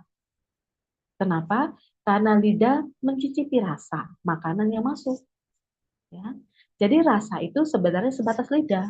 Pahit, asin, manis, asam, pedas itu hanya di sebatas lidah. Lewat dari lidah masuk ke tenggorokan sudah tidak ada rasa, Bapak Ibu. Jadi perasaan senang terhadap rasa yang enak itu sebatas lidah. Rasa sebatas rasa. Rasa sebatas lidah. Ya, bila disadari dengan sungguh-sungguh, perasaan yang muncul senang ketika mengecap rasa tertentu itu hanyalah sebatas lidah. Nah, kalau sudah disadari sampai sana, perasaan bisa dikendalikan dengan baik, maka tidak berkembang sampai ke tanha. Ya, sehingga kita tidak muncul keinginan untuk menikmati lagi. Kalau tidak muncul keinginan lagi, maka tidak ada kemelekatan. Dengan tidak ada kemelekatan, tidak ada proses penjadian. Karena itu, terkait lidah, ya, berhubungan dengan makan, kita juga disarankan untuk perenungan makan, Bapak Ibu. Bahwa makan bukan untuk kesenangan, ya, makan untuk menjaga kelangsungan kehidupan, ya. Kemudian mengendalikan rasa lapar, tidak memunculkan rasa lapar yang baru. Sehingga kita memanfaatkan nutrisi dari makanan yang kita konsumsi untuk melakukan kebajikan. Ini yang kita katakan rasa sebatas lidah, ya, sehingga tidak muncul kemelekatan. Nah, Bapak Ibu, selain lidah juga ada kulit atau jasmani kita. Jasmani ini juga aktif setiap waktu, setiap momen, ya, dari ujung ubun-ubun di atas kepala sampai ujung kaki kita. Ketika berjalan, terasa kasar misalnya, muncul perasaan senang, tidak senang, atau biasa saja. Ketika kejepit pintu misalnya, rasa sakit, ya, ini juga bisa secara jasmaninya sakit, secara perasaannya bagaimana? Mungkin ada yang kesal, ada yang marah, ya. Atau misalnya ketika jasmani kejepit pintu, udah pasti jasmaninya sakit, tapi mungkin perasaannya disadari, oh ya, wajar lah namanya kejepit, ya. Jadi timbul rasa sakit karena jasmani kita tertekan oleh benda yang berat. Nah, kondisi ini sebagai wajar disadari, maka saat perasaan itu disadari menjadi netral, tidak memunculkan marah, kesal, benci, seperti itu Bapak Ibu. Begitupun dengan indera pikiran kita. Dari semua panca indera, dari semua salayatana, ya, di luar panca indera adalah mano, ya, landasan pikiran. Pikiran ini justru adalah yang paling liar Bapak Ibu. Karena itu disarankan untuk dikendalikan. Ya. Nah, pikiran yang liar perlu dikendalikan. Pikiran yang liar yang terus berlari ini butuh tiang pengikat. Kita sebagai makhluk hidup, ya, manusia yang ada di dalam samsara, ya, lingkaran kelahiran, selalu terbelenggu oleh kondisi-kondisi kehidupan. Seperti 12 nidana tadi, perlu tiang, ya. Tiang untuk apa? Untuk mengikat batin atau pikiran kita agar tidak liar. Nah, tiang di sini adalah tiang dhamma. Tiang dhamma yang memiliki sila, samadhi, dan panya. Sehingga pikiran kita bisa dikendalikan dan dapat mengondisikan kesadaran terhadap wedana atau perasaan dengan bijak, dan tidak terkondisi kemelekatan atau upadana. Ya. Jadi kalau kita lihat tanha upadana ini sebenarnya adalah belenggu yang paling kuat. Karena kalau sudah melekat, itu seperti lem yang kalau kita paksa lepaskan, itu akan menyakitkan. Oke, sekarang kita lihat juga dari salayatana, ya, nama rupa salayatana. Nama rupa dari jasmani panca indera, tadi sudah kita bahas, mata. Apakah mata juga punya belenggu? Ada, ya. Misalnya mata dari sehat menjadi sakit. Belenggunya adalah kondisi kesehatan. Telinga juga dengan demikian, hidung, ya, lidah, kulit juga demikian. Atau kasarnya tubuh ini adalah belenggu kita. Belenggunya adalah sakit fisik, salah satunya. Belenggu lain adalah penampakan, ya, penampakan wujud, misalnya cantik, kerupawanan, ganteng, ya, atau mungkin postur tinggi, pendek, rendah, itu semua adalah belenggu. Karena dengan tidak menyadari, ya, dengan kebodohan, kita melekati jasmani ini. Atau dengan kebodohan, kita membenci fisik. Tidak menyukai penampilan sendiri juga termasuk bagian dari dosa. Maka dikatakan fisik ini adalah belenggu juga Bapak Ibu. Karena merupakan belenggu, sangat disarankan pada kondisi samadhi untuk melihat dan memperhatikan. Ya, misalnya dalam vipassana ada kaya nupasana satipatthana. Ya, atau di dalam samatha ada kaya gatasati. Ada juga tentang 32 bagian tubuh, sehingga melihat kondisi-kondisi fisik ini disadari dengan baik, ya, sehingga dari wedana tidak muncul nafsu keinginan yang berlebih, sehingga tidak memunculkan upadana, belenggu yang terkuat. Kita lanjutkan, next. Nah, Bapak Ibu, tadi adalah belenggu terkait dengan nama rupa kita secara umum. Ya, sebagai makhluk, ya, makhluk hidup misalnya manusia, secara dhamma kan kita mengenal ada umat awam, juga ada makhluk suci, ya Bapak Ibu. Umat awam dalam kehidupan, kita mengatasi belenggu-belenggu kehidupan kita yang biasa, yang berakar pada loba, dosa, moha dalam kehidupan sehari-hari. Lalu pada tataran pabacita, ya, para bikhu, bikhuni misalnya, atau atasilani, ya, tatarannya juga ada belenggu, misalnya belenggu batin seperti sakayaditi, wicikica, dan silabata paramasa. Total belenggu sebenarnya ada 10, yaitu 10 samyojana, tapi bagi umat awam untuk memasuki tingkat aman adalah pada tingkat sotapanna. Dan untuk tingkat sotapanna harus mampu memahami 3 belenggu dan mematahkannya. Nah, Bapak Ibu, karena kita juga ada di koridor umat awam, sehingga kita wajib mengenal ketiga belenggu ini. Ya, dari 10 belenggu, ini 3 belenggu yang harus kita lalui untuk memasuki tingkat sotapanna. Belenggu yang pertama dikenal dengan kata sakayaditi. Sakayaditi di sini berarti pandangan yang salah, ya. Pandangan yang salah terutama tentang diri. Nah, Bapak Ibu, mungkin Bapak Ibu tahu, ya, ada berbagai pandangan salah pada zaman Sang Buddha dulu di India, ya. Salah satunya pandangan tentang diri. Ada yang menganggap bahwa diri itu adalah kosong, gitu ya. Jadi ketika dikatakan kosong, kelahirannya hanya 1 kali itu saja, tidak ada kelahiran yang akan datang. Akibatnya orang berbuat semaunya, ya, karena tidak mengenal adanya hukum karma, tidak ada kelahiran kembali. Atau ada juga pandangan tentang ditinya, ya, pandangan tentang apanya, bahwa apa itu kekal, ya. Jadi dari kelahirannya sekarang, kelahiran yang kedua, ketiga, keempat itu terus kekal, berusaha mempertahankan. Itu juga pandangan yang keliru Bapak Ibu, karena tidak membawa manfaat. Nah, jadi sakayaditi ini yang dikatakan sebagai keyakinan atau kepercayaan terhadap pandangan yang salah, terutama tentang diri, ya. Berkaitan dengan diri, secara dhamma kita dikenalkan dengan istilah anmata, ya, anmata, anata, ya. Artinya pada kata anatta ada 3 poin penting yang harus kita ketahui. Pertama adalah netang mama ya. Netang mama artinya bukan milikku, Bapak Ibu. Apa yang bukan milikku, bahwa tubuh atau jasmani ini realitanya adalah merupakan perpaduan dan bukan milik kita. Ya, tidak bisa kita miliki. Kemudian juga bukan aku, ya. Bukan aku adalah neso hamasmi. Neso hamasmi artinya bukan aku. Nah, kalau tadi bukan milikku berkaitan dengan tanha, ya, keinginan untuk memiliki, bukan milikku. Lalu yang kedua adalah neso hamasmi, bukan aku, ya. Bukan aku di sini berarti adalah kesombongan. Mana, ya? Konteks mana atau kesombongan. Jadi membandingkan diri dengan yang lebih baik dengan yang lebih rendah.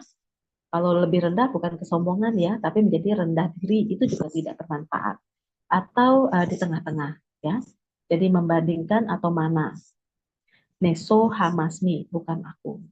Lalu yang ketiga adalah bukan diriku. Bukan diriku di sini adalah nameso atati. Nameso atati, bukan diriku, artinya adalah diti. Ya, jadi untuk mematahkan sakkaya diti, kita harus memahami dhamma anatta, ya, dhamma tentang anatta. Sabe dhamma anatta, segala sesuatu yang berkondisi maupun yang tidak berkondisi adalah tanpa inti yang kekal atau tanpa aku, tanpa diri, yaitu bukan milikku. Kenapa bukan milikku? Karena rupa, ya tadi salayatana, nama rupa, rupa, ya wujud rupa, fisik, bagian luar ataupun bagian dalam kita, unsur-unsur tubuh kita, semuanya bukan milik kita. Ya, karena kalau milik kita bisa ngatur. Saya nggak mau tua, ya, tapi tetap tua. Kita sudah berusaha jaga makan, jaga kesehatan, tapi tubuh kita terus berproses seperti itu, melapuk, menua, dan akhirnya kematian. Nah, kalau dikatakan milikku, kita bisa atur, saya nggak mau mati. Tapi realitanya akan mati atau meninggal. Ya, inilah yang disebut dengan netang mama, bukan milikku. Bagaimana dengan perasaan? Tadi kan pancakanda juga ada perasaan. Dari pasa ke wedana ada perasaan. Perasaan ini juga bukan milik kita. Hanya proses perasaan saja. Ya, kalau milik kita bisa atur. Saya mau senang terus, tidak ada sedihnya. Tapi realita kita bisa sedih. Ya. Bagaimana dengan sanya atau persepsi? Tadi terjadi kontak kok bisa senang karena sudah ada memori sebelumnya. Di situ ada persepsi atau sanya. Atau misalnya setelah belajar kita justru lupa. Nah, itu juga berkaitan dengan sanya. Ya, kita maunya ingat, tapi ternyata lupa. Ya. Nah, ini berarti kita tidak bisa ngatur persepsi kita atau kita tidak bisa mengatur ingatan kita. Ini namanya bukan milikku. Kemudian sangkara. Sangkara adalah faktor mental, bentuk batin kita. Ini juga bukan milik kita, kesadaran juga sama. Ya, kesadaran yang selalu liar tidak bisa ditenangkan, ini juga bukan milik kita. Karena kalau milik kita akan gampang. Saya mau meditasi dengan konsentrasi, nyatanya sulit kan? Nah, ini namanya netang mama. Ya, jadi yang kedua adalah neso hamasmi. Neso hamasmi atau diartikan dengan bukan aku. Bukan aku artinya kita mematahkan mana atau konsep membandingkan atau kesombongan. Ya. Nah, di sini realitanya kita adalah perpaduan nama rupa. Rupa adalah perpaduan dari 4 unsur besar, yaitu padat, cair, panas, dan juga udara. Hanya perpaduan. Ya. Lalu terkait dengan batin adalah perpaduan dari wedana, sanya, sangkara, dan winyana. Semua itu adalah perpaduan. Jadi kalau hanya rupa saja tidak ada nama, ya bukan kita kan gitu. Dengan nama dan rupa bersatu, itu juga bukan kita. Oke, perumpamaan terkait dengan bukan aku, di sini ibarat kereta dengan unsur-unsur penyusunnya. Ini adalah kisah di dalam Milinda Tanha, Bapak Ibu. Ya, jadi kalau ditanyakan kereta itu yang mana? Ya, kereta adalah perpaduan dari porosnya, ya, asnya, bannya, kendalinya, tempatnya, itu semua dinamakan kereta. Kalau di preteli misalnya, perpaduan ini dipisahkan. Porosnya saja, apakah disebut kereta? Bukan, bukan lagi kereta. Ya, seperti itu. Ini karena bukan aku. Jadi kita dengan fisik, dengan wujud, dengan mental seperti ini atau batin seperti ini diberikan konsep penyebutan nama. Oh, ini si Santi. Oh, ini si B, ini si C. Seperti ya, Bapak Ibu. Kita next. Sorry, bukan diriku yang ketiga ya. Bukan diriku yang ketiga adalah nameso atati. Nameso atati artinya di sini ya kita mematahkan konsep diti ya, memiliki pandangan yang benar ya. Jadi sama diti atau mematahkan mica diti ya, mengatasi mica diti. Nah, Bapak Ibu, jadi kalau bukan milikku, bukan aku, lalu yang berproses ini siapa? Ya pancakanda. Pancakanda hanya mengalami proses. Ya, siapa yang mengalami proses kelahiran kembali? Ya Patisandi Winyana. Seperti itu. Oke, apakah Patisandi Winyana yang sudah berproses dengan Winyana kita yang kehidupan lampau itu sama? Jawabannya tidak. Ya, tidak sama. Kenapa? Karena seperti halnya kesadaran kita hari ini dengan kesadaran kita yang kemarin juga berbeda. Seperti halnya kita yang hari ini dengan kondisi kita yang besok juga berbeda. Ya, jadi tidak ada kata yang kekal. Makanya bukan diriku. Ya. Baik, kita lanjutkan Bapak Ibu. Next slide. Boleh dibantu next slide. Nah, terima kasih. Lalu yang kedua, belenggu yang tadi ada 3 belenggu utama untuk masuk ke tingkat aman Sotapanna, Bapak Ibu ya. Pertama adalah Sakyaditi, yang kedua adalah Wicikita. Nah, Bapak Ibu, Wicikita diartikan sebagai keraguan-raguan. Keraguan yang seperti apa? Nah, keraguan pertama pada Buddha, Dhamma, dan Sangha. Ya, apakah yang diajarkan oleh Buddha itu hal yang bermanfaat, ragu akan gurunya, Dhamma ragu akan ajarannya, dan Sangha ragu akan komunitasnya. Realitanya Buddha Dhamma Sangha sebagai Tiratana, ya kita sudah melihat ada guru yang mengajar yaitu Buddha Gautama, kemudian Dhamma yang diajarkan membawa hasil ya sehingga siswa ya Sangha sebagai siswa bisa mencapai seperti guru. Ada yang berhasil mencapai arhata. Ya di dalam kisah riwayat hidup Buddha Gautama kita tahu tuh bahkan ada arahat pertama ya sangat banyak arahatnya. Jadi gurunya berhasil. Ketika siswanya mampu mencapai arahat, siswanya berhasil. Dengan konteks sudah ada gurunya, sudah ada ajarannya, dan sudah ada yang membuktikan hingga berhasil, siogianya kita tidak ada keraguan lagi. Tapi pertanyaannya ada orang mungkin, mohon maaf, kuliahnya di Sekolah Tinggi Agama Buddha, ya, misal seperti saya. Lalu sudah belajar Dhamma, tapi kok masih melakukan hal yang buruk. Nah, bisa dikatakan mungkin dia masih memiliki keraguan terhadap Buddha, Dhamma, dan Sangha. Karena kalau dia yakin terhadap Buddha, Dhamma, dan Sangha, setelah belajar Dhamma, tiang moralitas akan berdiri. Ya, tadi katakan kita itu orang buta yang tertusuk oleh anak panah sehingga membuat kita jatuh. Nah, supaya kita nggak jatuh, kita butuh tiang untuk berdiri. Tiang untuk berdiri kita adalah sila, samadhi, dan panya. Jadi ketika kita mulai membangun tiang, supaya tiang ini kokoh, dibutuhkan hiri dan otapa. Ini adalah tiang moralitas. Kalau punya keyakinan, maka tiang moralitas akan kokoh. Ya. Lalu D adalah sikha, ya keraguan terhadap sikha. Sikha ini apa sih? Sikha adalah latihan sila, samadhi, dan panya. Ya tadi awalnya tiangnya adalah sila terlebih dahulu. Dari sila akan berkembang samadhi, lalu berkembang kebijaksanaan. Nah, kalau orang yang masih sudah belajar Dhamma masih melakukan hal yang buruk, berarti dia tidak yakin bahwa moral yang dipraktikkan itu bermanfaat, atau samadhi yang dipraktikkan itu bermanfaat, atau panya dia berkembang atau tidak. Ya. Lalu yang EFG, ya EFG ini adalah berkaitan dengan masa yang lalu akan datang, ya dan sekarang. Sorry ya, itu ada salah pengetikan. Jadi yang akan datang, yang lalu, dan juga yang sekarang. Khanda, ayatana, dan datu. Khanda, ayatana, datu ini adalah pancakanda itu sendiri. Ya. Kemudian yang H adalah keraguan akan paticca samuppada. Jadi kita ragu bahwa dengan ada ini maka ada itu. Ya. Contoh sederhana adalah dengan makan kita kenyang, begitu. Ya. Dengan tidak makan ya tidak kenyang. Contoh ya Bapak Ibu, hanya contoh. Nah, inilah yang dikatakan belenggu wicikicca. Selama kita memiliki belenggu keraguan-raguan ini, maka praktik dhamma kita akan terbatas karena keyakinannya tidak berkembang. Ketika keyakinan tidak berkembang, tiang moralitas, sila sama dipanya juga sulit berkembang. Ya.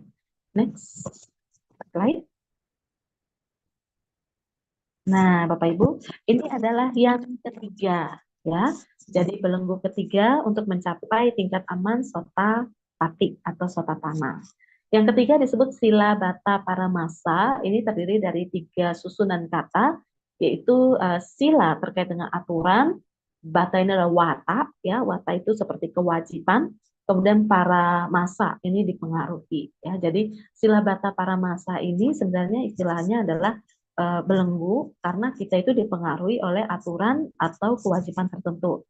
Nah, namun dalam konteks umum sering diartikan seperti kepercayaan terhadap kepercayaan untuk melakukan ritual atau upacara tertentu yang diyakini membawa pada kesucian, ya Bapak Ibu.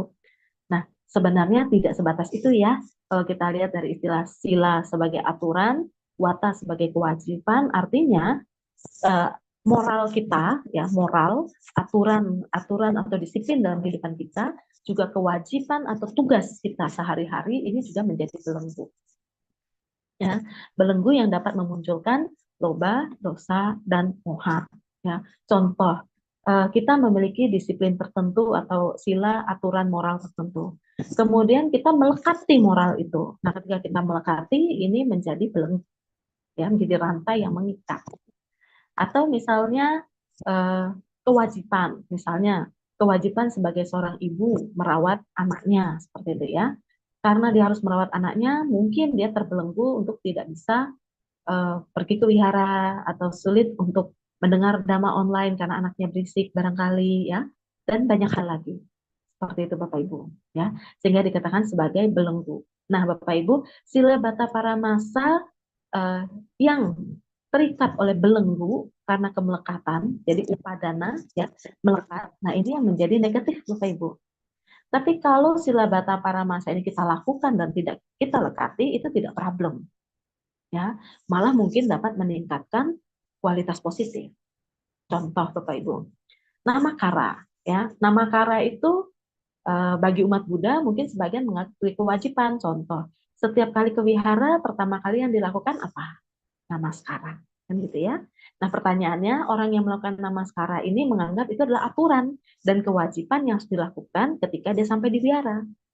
Pertanyaannya, aturan atau kewajiban namaskara itu dia lakukan dengan pemahaman yang baik atau tidak? Kalau dia lakukan karena kemelekatan, menganggap itu sebagai kewajiban, kalau tidak dilakukan dia menjadi marah, emosi, dan timbul hal-hal negatif, maka ini menjadi belenggu. Tapi kalau dia melakukan namakara sebagai wujud pemahaman, oh iya menghormati orang yang patut dihormati. Siapa itu? Contohnya menghormati guru, ya, karena sudah menemukan dhamma dan mengajarkan, sehingga kita mengerti dhamma itu dengan baik. Ketika kita melakukan namakara, kesombongan kita terkikis sedikit demi sedikit, muncul kerendah hatian, ya, membuat kita menjadi lebih positif. Berarti sila bata yang dilakukan ini baik, tidak menjadi belenggu. Ya. Atau misalnya puja bakti. Nah, kan ada yang mengatakan kepercayaan terhadap upacara atau ritual tertentu yang membawa pada kesucian. Oh, dengan puja bakti saja bisa suci, misalnya. Nah, kalau persepsi yang seperti itu bisa menjadi belenggu dan itu bisa menjadi negatif. Kenapa? Apakah waktu puja bakti orang ini positif atau negatif? Ya. Karena kalau pada saat puja bakti dia menyadari manfaat dari puja bakti, kemudian puja bakti dilakukan dengan kesadaran yang baik, dengan yoniso manasikara yang baik, sehingga membuat dia memahami dhamma, mempraktikkan dhamma dengan baik, ini menjadi positif, Bapak Ibu, bermanfaat.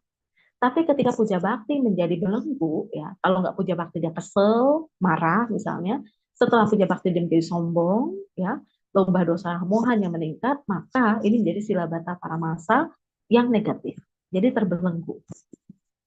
Atau mungkin ada anggapan, oh meditasi saja, karena meditasi dapat mengondisikan untuk mencapai kesucian. Cukup meditasi, tidak perlu berbuat baik, tidak perlu puja bakti.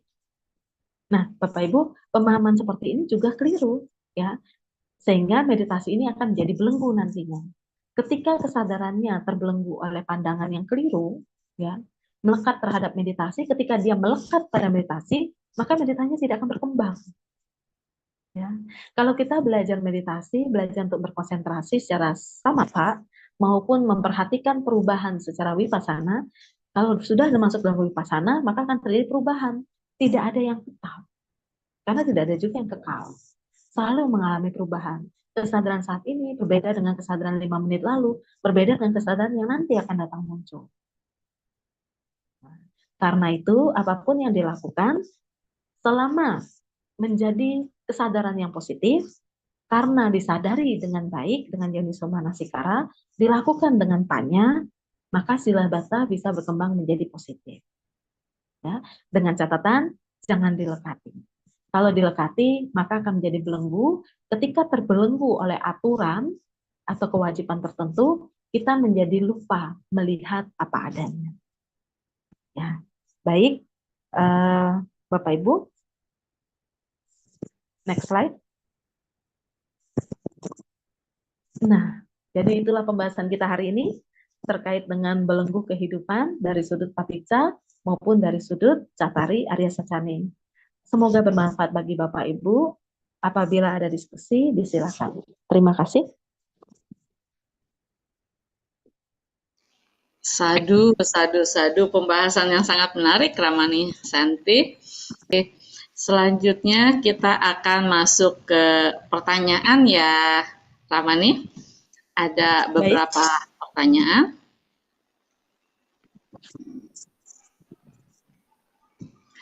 Yang pertama, bicara terkait Paticca Samuppada yang saling berkaitan satu sama lain, apa bedanya kelahiran kembali dengan reinkarnasi? Silakan, Ramani. Ya, baik. Terima kasih, Ramani. Diskusi yang pertama sangat bagus sekali. Terima kasih pada Bapak, Ibu, atau saudari penanya. Dalam Paticca Samuppada, apa beda kelahiran kembali dan reinkarnasi? Bedanya adalah pada sangkara dan winyana, ya.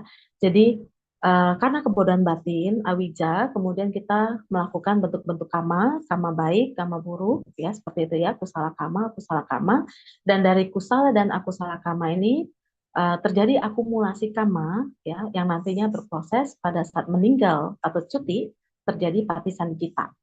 Ya. Nah, pada saat patisandhikita di sini dikatakan sebagai kesadaran penerus kehidupan yang berproses adalah patisandhi winyana.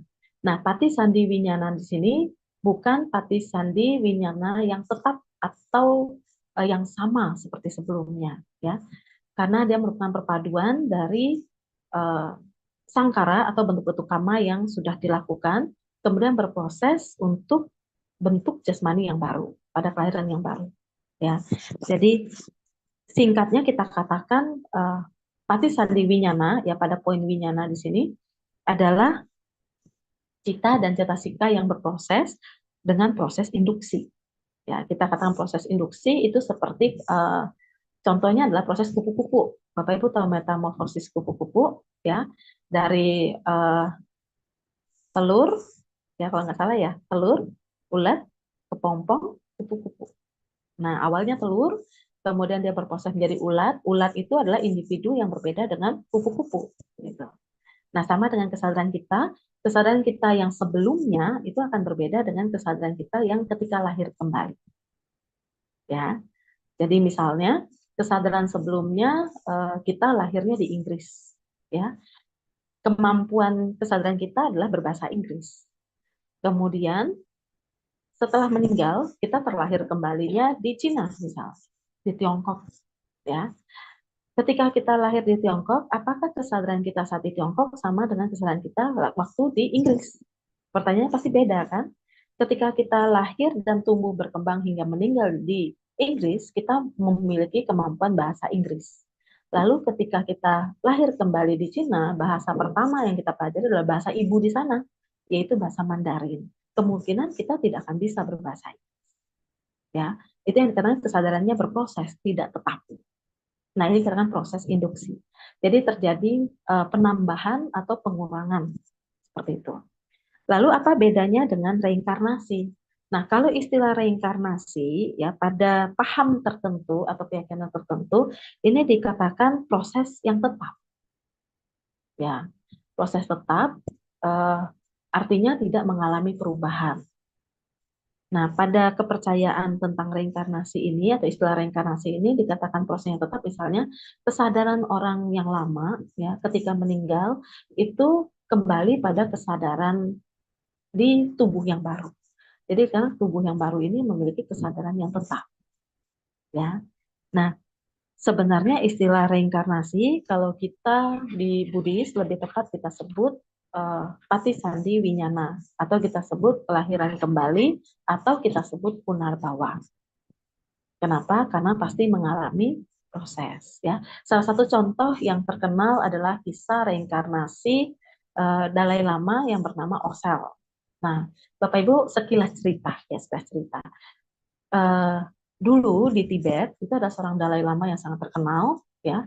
Kemudian sebelum meninggal ia berpesan pada para siswanya bahwa ia akan kembali lagi.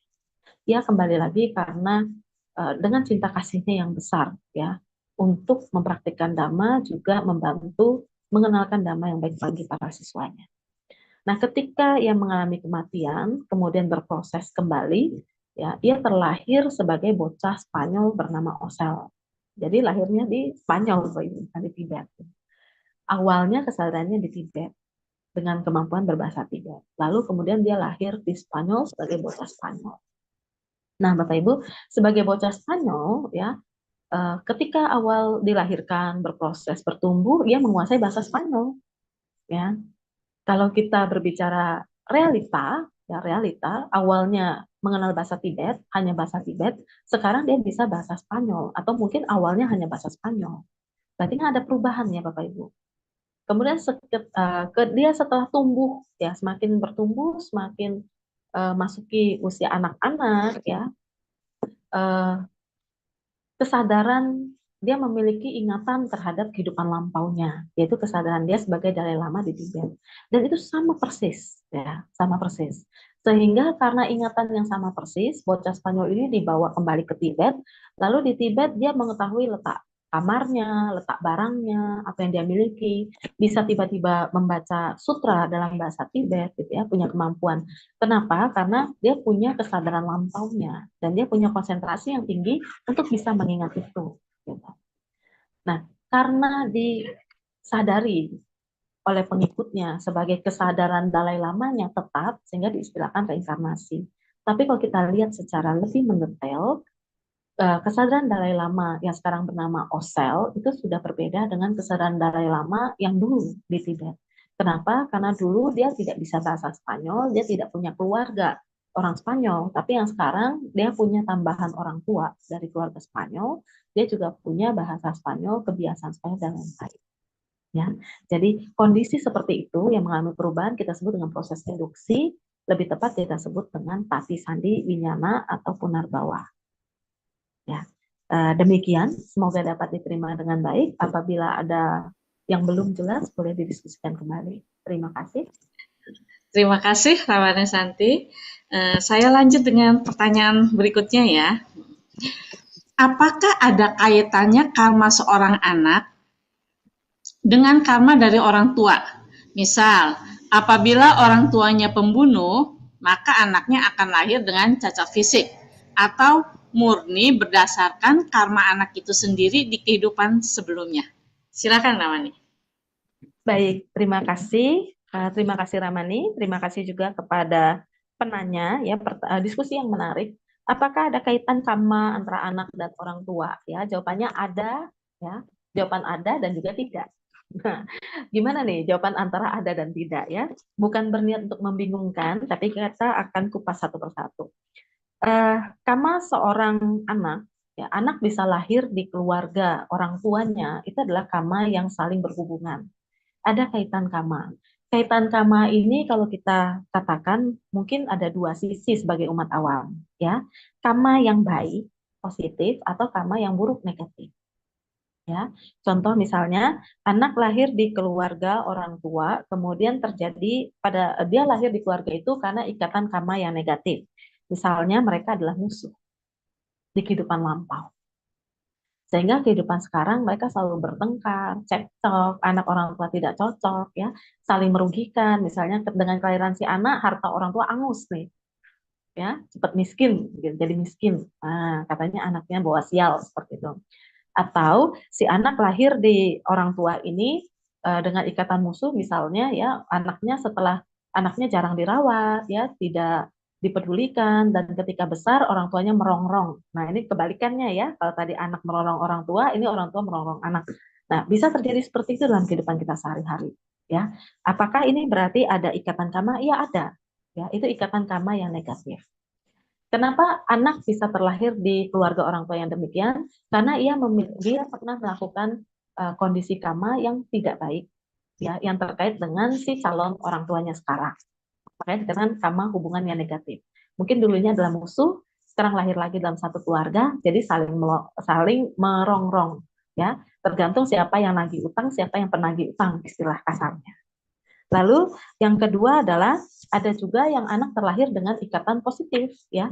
Jadi anak dan orang tua ini dulunya punya ikatan positif. Misalnya dulunya adalah teman baik, dulunya adalah suami istri, ya, dulunya adalah sahabat baik. Sehingga waktu kehidupan sekarang mereka bisa saling mendukung, saling mensupport, ya. Ketika anak ini lahir, ekonomi orang tuanya membaik, jadi kaya raya.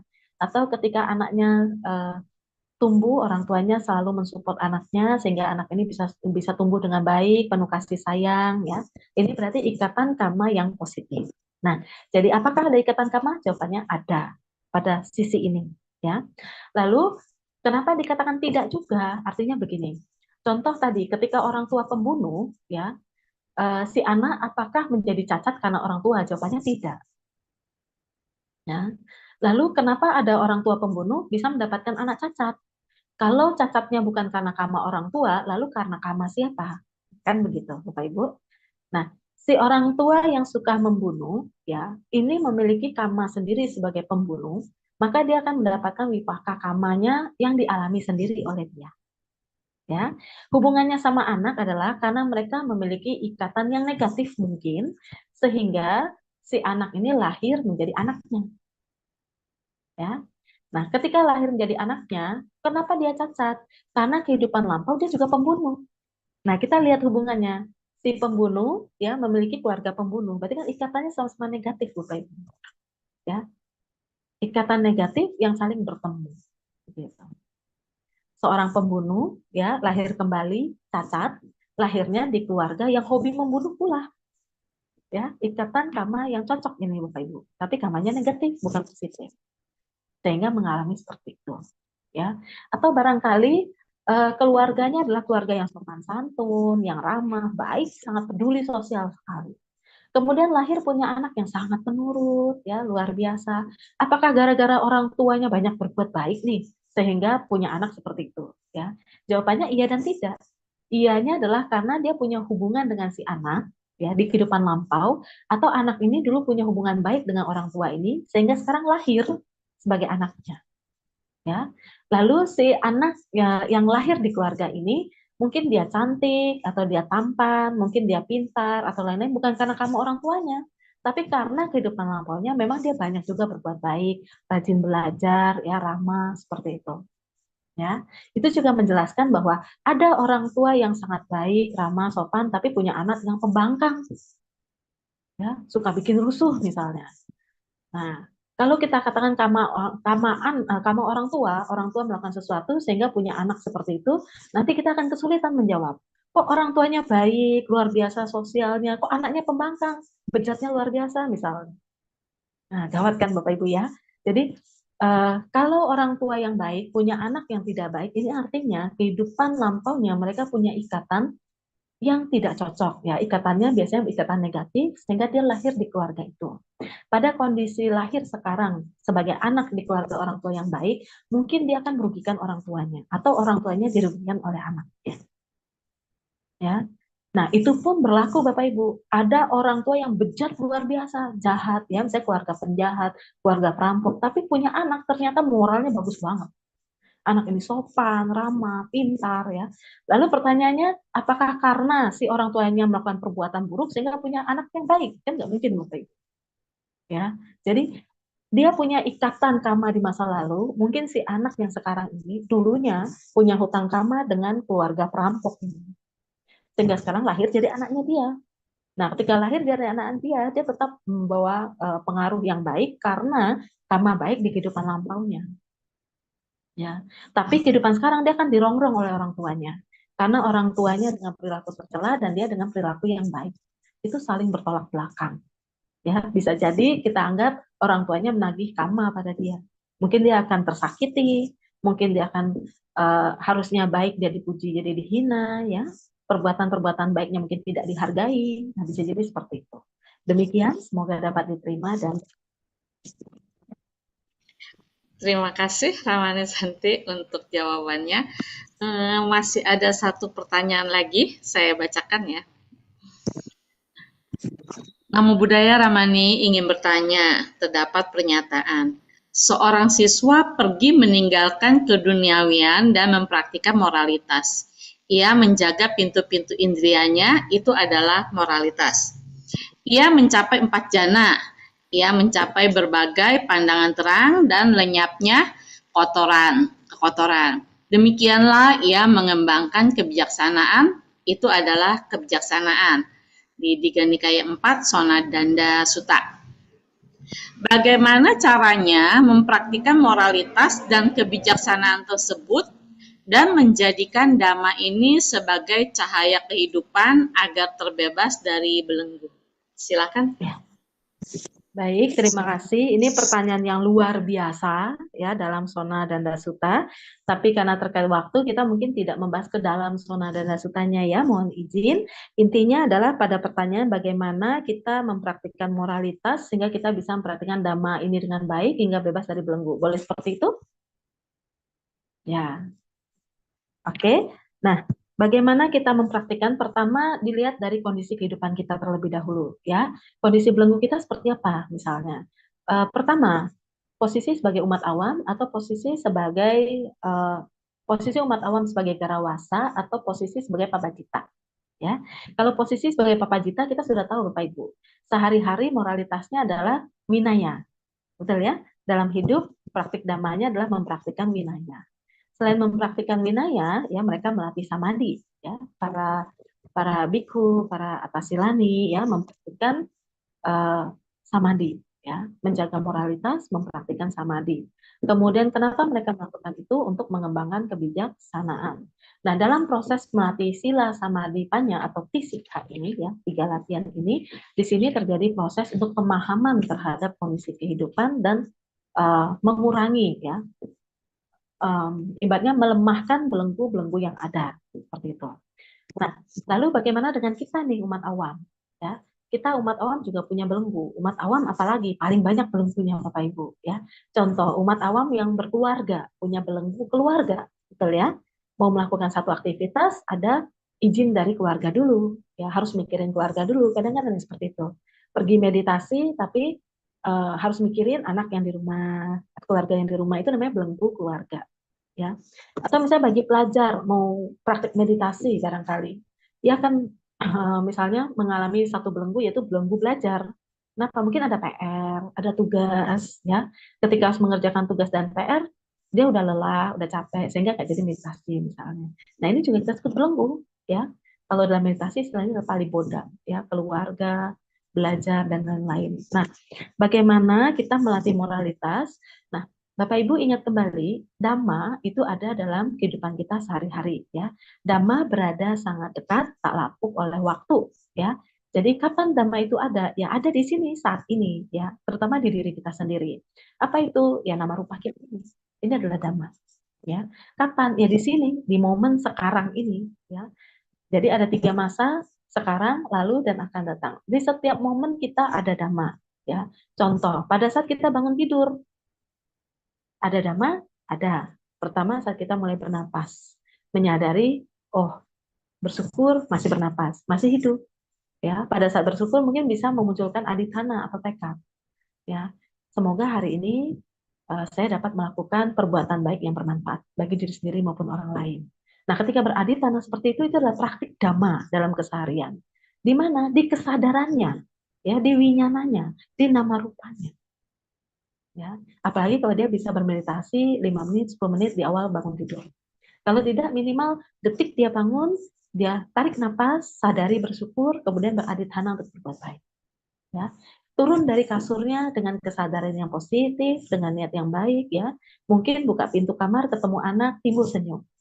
Nah, Bapak Ibu, walaupun hanya senyum, senyum itu adalah praktik dhamma juga sehari-hari. Dilakukan lewat rupa jasmani ini, tapi ditopang oleh mental nama kita.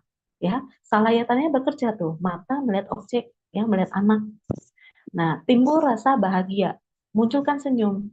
Ketika kita tersenyum, itu bisa disebut berdana, karena orang yang melihat juga menjadi bahagia. Itu juga praktik dhamma. Ya, itu juga moralitas, sila, mengendalikan diri untuk tidak marah. Ya. Kemudian selain itu, misalnya, ketika kita mau mandi, setelah bangun tidur, kita perlu ke kamar mandi. Perlu pengendalian diri nggak Bapak Ibu? Perlu. Ya, pengendalian diri apa sehari-hari di kamar mandi? Misalnya, ya, waktu kamar mandi kita melihat, oh, ada semut di situ. Pertanyaannya, ya, Bapak Ibu ketika mau masuk kamar mandi lihat semut langsung disiram atau diselamatkan dulu. Nah, itu bisa menjadi latihan moralitas dalam kehidupan. Kalau kita bisa bersabar, ya, kemudian berusaha untuk menyelamatkan terlebih dahulu semampunya, itu merupakan praktik moral juga. Ya, ada konsentrasi, ada karena ada upaya benar di situ. Ada kebijaksanaan, ada, saat itu kebijaksanaan juga berkembang karena kita menyadari apa yang baik, apa yang buruk, mana yang bermanfaat, mana yang tidak. Ya, itu baru satu contoh mau masuk kamar mandi. Setelah di dalam kamar mandi, ya, ada moralitas juga. Ada Bapak Ibu. Apa itu? Sabar, tahan terhadap aroma toilet. Betul tidak? Kan toilet ada yang aromanya wangi, ada yang aromanya sangat tidak sedap. Betul? Pada saat kita masuk, hidung kontak dengan objek bau. Ya, itu nama rupa salayatana pasa terjadi. Nah, ketika kontak dengan aroma yang wangi, timbul kesenangan. Wedananya senang. Ya, timbul keinginan lebih lama di toilet.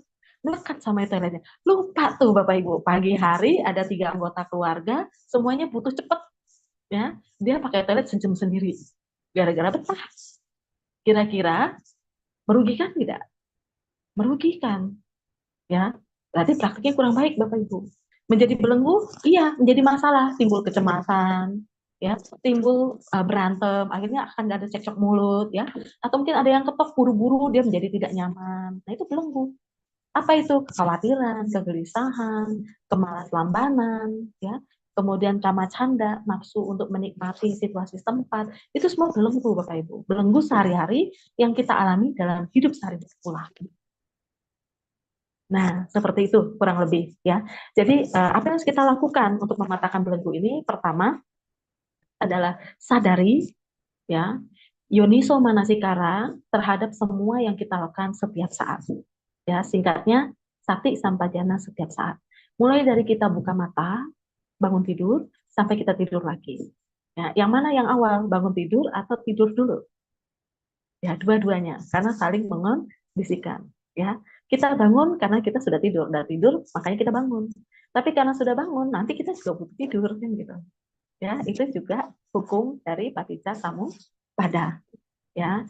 Jadi kita lakukan hal yang baik mulai dari moralitas yang baik, sila ya. Sila dengan ucapan yang terjaga, dengan perbuatan terjaga, dengan pikiran yang terjaga ya. Kita kondisi munculkan usaha yang baik, semangat yang baik ya, sama wayama yang baik. Misalnya ketika bangun tidur, lihat semut misalnya diatasi dulu. Atau punya semangat yang baik bangun tidur dengan bersyukur, kemudian dengan senyum, menyapa orang lain itu juga karma baik ya. Dan lain-lain, misalnya masuk toilet, tahu waktu, mengendalikan diri untuk tidak berlama-lama karena masih banyak yang ngantri di belakang, itu juga merupakan pengendalian diri, moralitas yang baik, punya konsentrasi yang baik karena dia punya perhatian ya, sama sapinya bekerja, ada yang nunggu dia sadar gitu ya. Panyanya berkembang karena bisa memikirkan hal baik atau positif untuk orang lain. Nah, kalau kita praktikkan itu setiap hari, semoga ya belenggu kita yaitu upadana kita yang muncul dari nama rupa sebagai pengondisi ya Salayatana sebagai pengondisi, Wedana ya Pasa Wedana sebagai pengondisi dapat kita minimalisir atau kurangi. Demikian, semoga dapat diterima dengan baik dan bermanfaat. Terima kasih Ramani Santi. Nah, ada masukan lain waktu bisa membahas Sauna Danda Sutta. Ramani, Boleh. kita sudah sampai di penghujung acara. Sebelum kita tutup, silakan Ramani untuk memberikan closing statement. Ya, baik. Terima kasih Ramani untuk kesempatannya.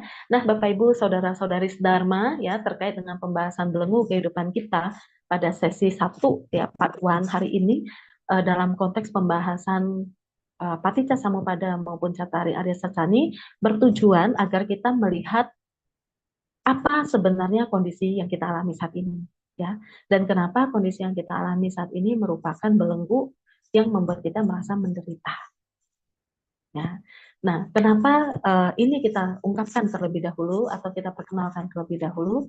Karena dengan memahami ini kita bisa mempraktikkan dhammanya dengan lebih baik untuk dibahas di part 2 nanti. Ya, part 2-nya besok kalau nggak salah. Ya, jadi kasus-kasus dalam kehidupannya akan dibahas besok. Ya, nanti terkait Sonadana Sutta bisa dimasukkan sekalian. Terima kasih, semoga bermanfaat. Sadu, sadu, sadu. Terima kasih Ramani Santi. Untuk besok kita akan ada part 2 ya, kelanjutan daripada malam hari ini. Jadi untuk sertifikat akan diberikan besok ya Ramani ya. Sekarang kita mari sama-sama melakukan pelimpahan jasa yang akan dipimpin oleh Ramani Santi. Silakan Ramani. Baik, terima kasih. Mari Rama-Ramani, Bapak Ibu, saudara-saudari Dharma, setelah bersama kita melakukan kebajikan pada satu hari ini, ya, dan menyadari, merenungkan seluruh kebajikan di waktu yang lampau, mari kita sadari dan berkonsentrasi, renungkan dan limpahkan jasa ini kepada semua makhluk, kepada para leluhur, ya, keluarga. Semoga mereka turut mengetahui dan berbahagia. Apabila mereka tidak mengetahui, semoga para dewa memberitahukannya. Mari kita membacakan Pati dan Nagata bersama-sama. Punya siddhani katassa yananyani katani me te sanca bagino hontu sattananta pamanaka ye piya gunawanta ca mayang mata pita dayo ditame capya ditawa anye macca tawerino satta titanti lokasming te bumma catuyo nika pance kacatuwo kara sangsaranta bawa bawe nyatang ye pati dan namme anumodantu te sayang ye cimang nappajan nanti dewa te sang niwedayung maya dinyana punya nang anumodana hetuna sabbe satta sadahontu awera sukha jiwino hemma padan capap pontu te sa sicatang subha. Sadu, sadu, sadu. Terima kasih, Sotihotu, Namo Buddhaya. Namo Buddhaya. Mari kita tutup SPD malam hari ini dengan membacakan nama Karapata. Arahang Sama Sambuddho Bhagawa. Arahang Sama Sambuddho Bhagawa. Buddhang Bhagawantang Abhiwademi. Bhagawantang Abhiwademi. Swakato Bhagawata Dhammo. Swakato Bhagavata Dhammo Dhammang Namasami.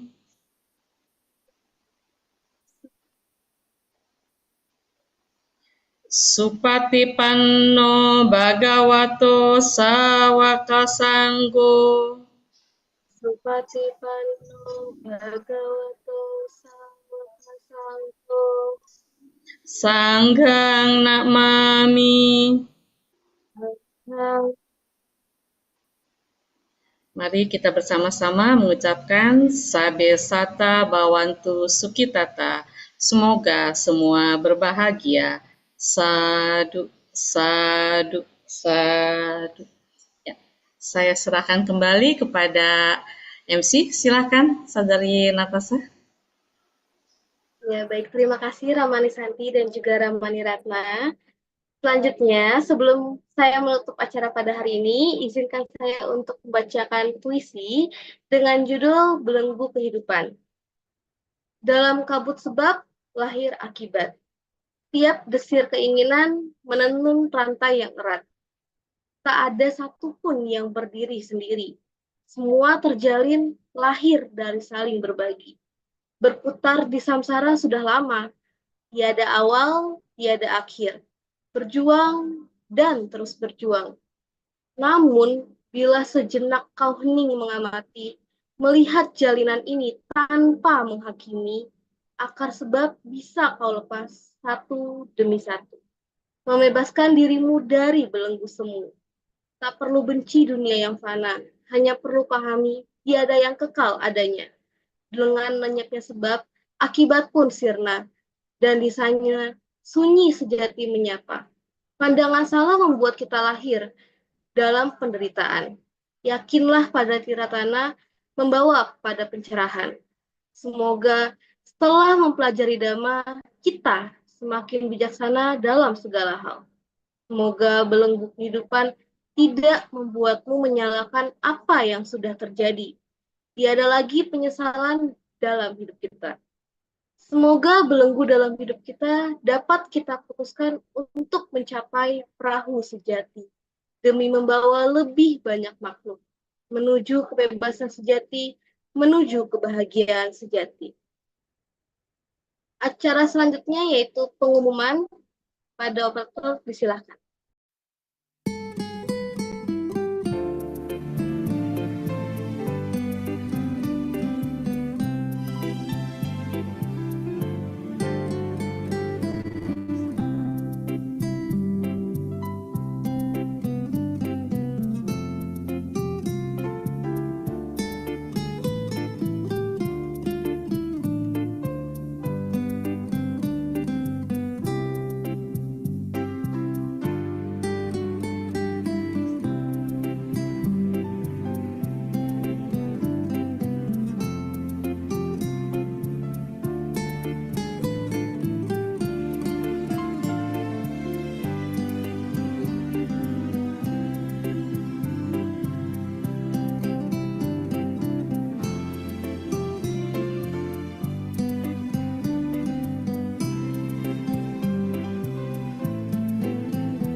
Ya, akhir kata, kami mohon maaf jika ada kekurangan dalam acara ini, dan terima kasih kepada Ramani Santi yang telah membawakan Dhamma dengan sangat luar biasa, dan terima kasih kepada Ramani Ratna yang telah memandu sesi dengan sangat baik.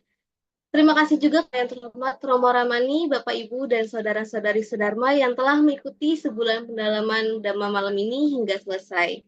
Semoga kita terus bersemangat melakukan kebajikan, khususnya di bulan Waisak ini. Saya Natasha, pamit, Sotihotu, selamat malam dan selamat beristirahat.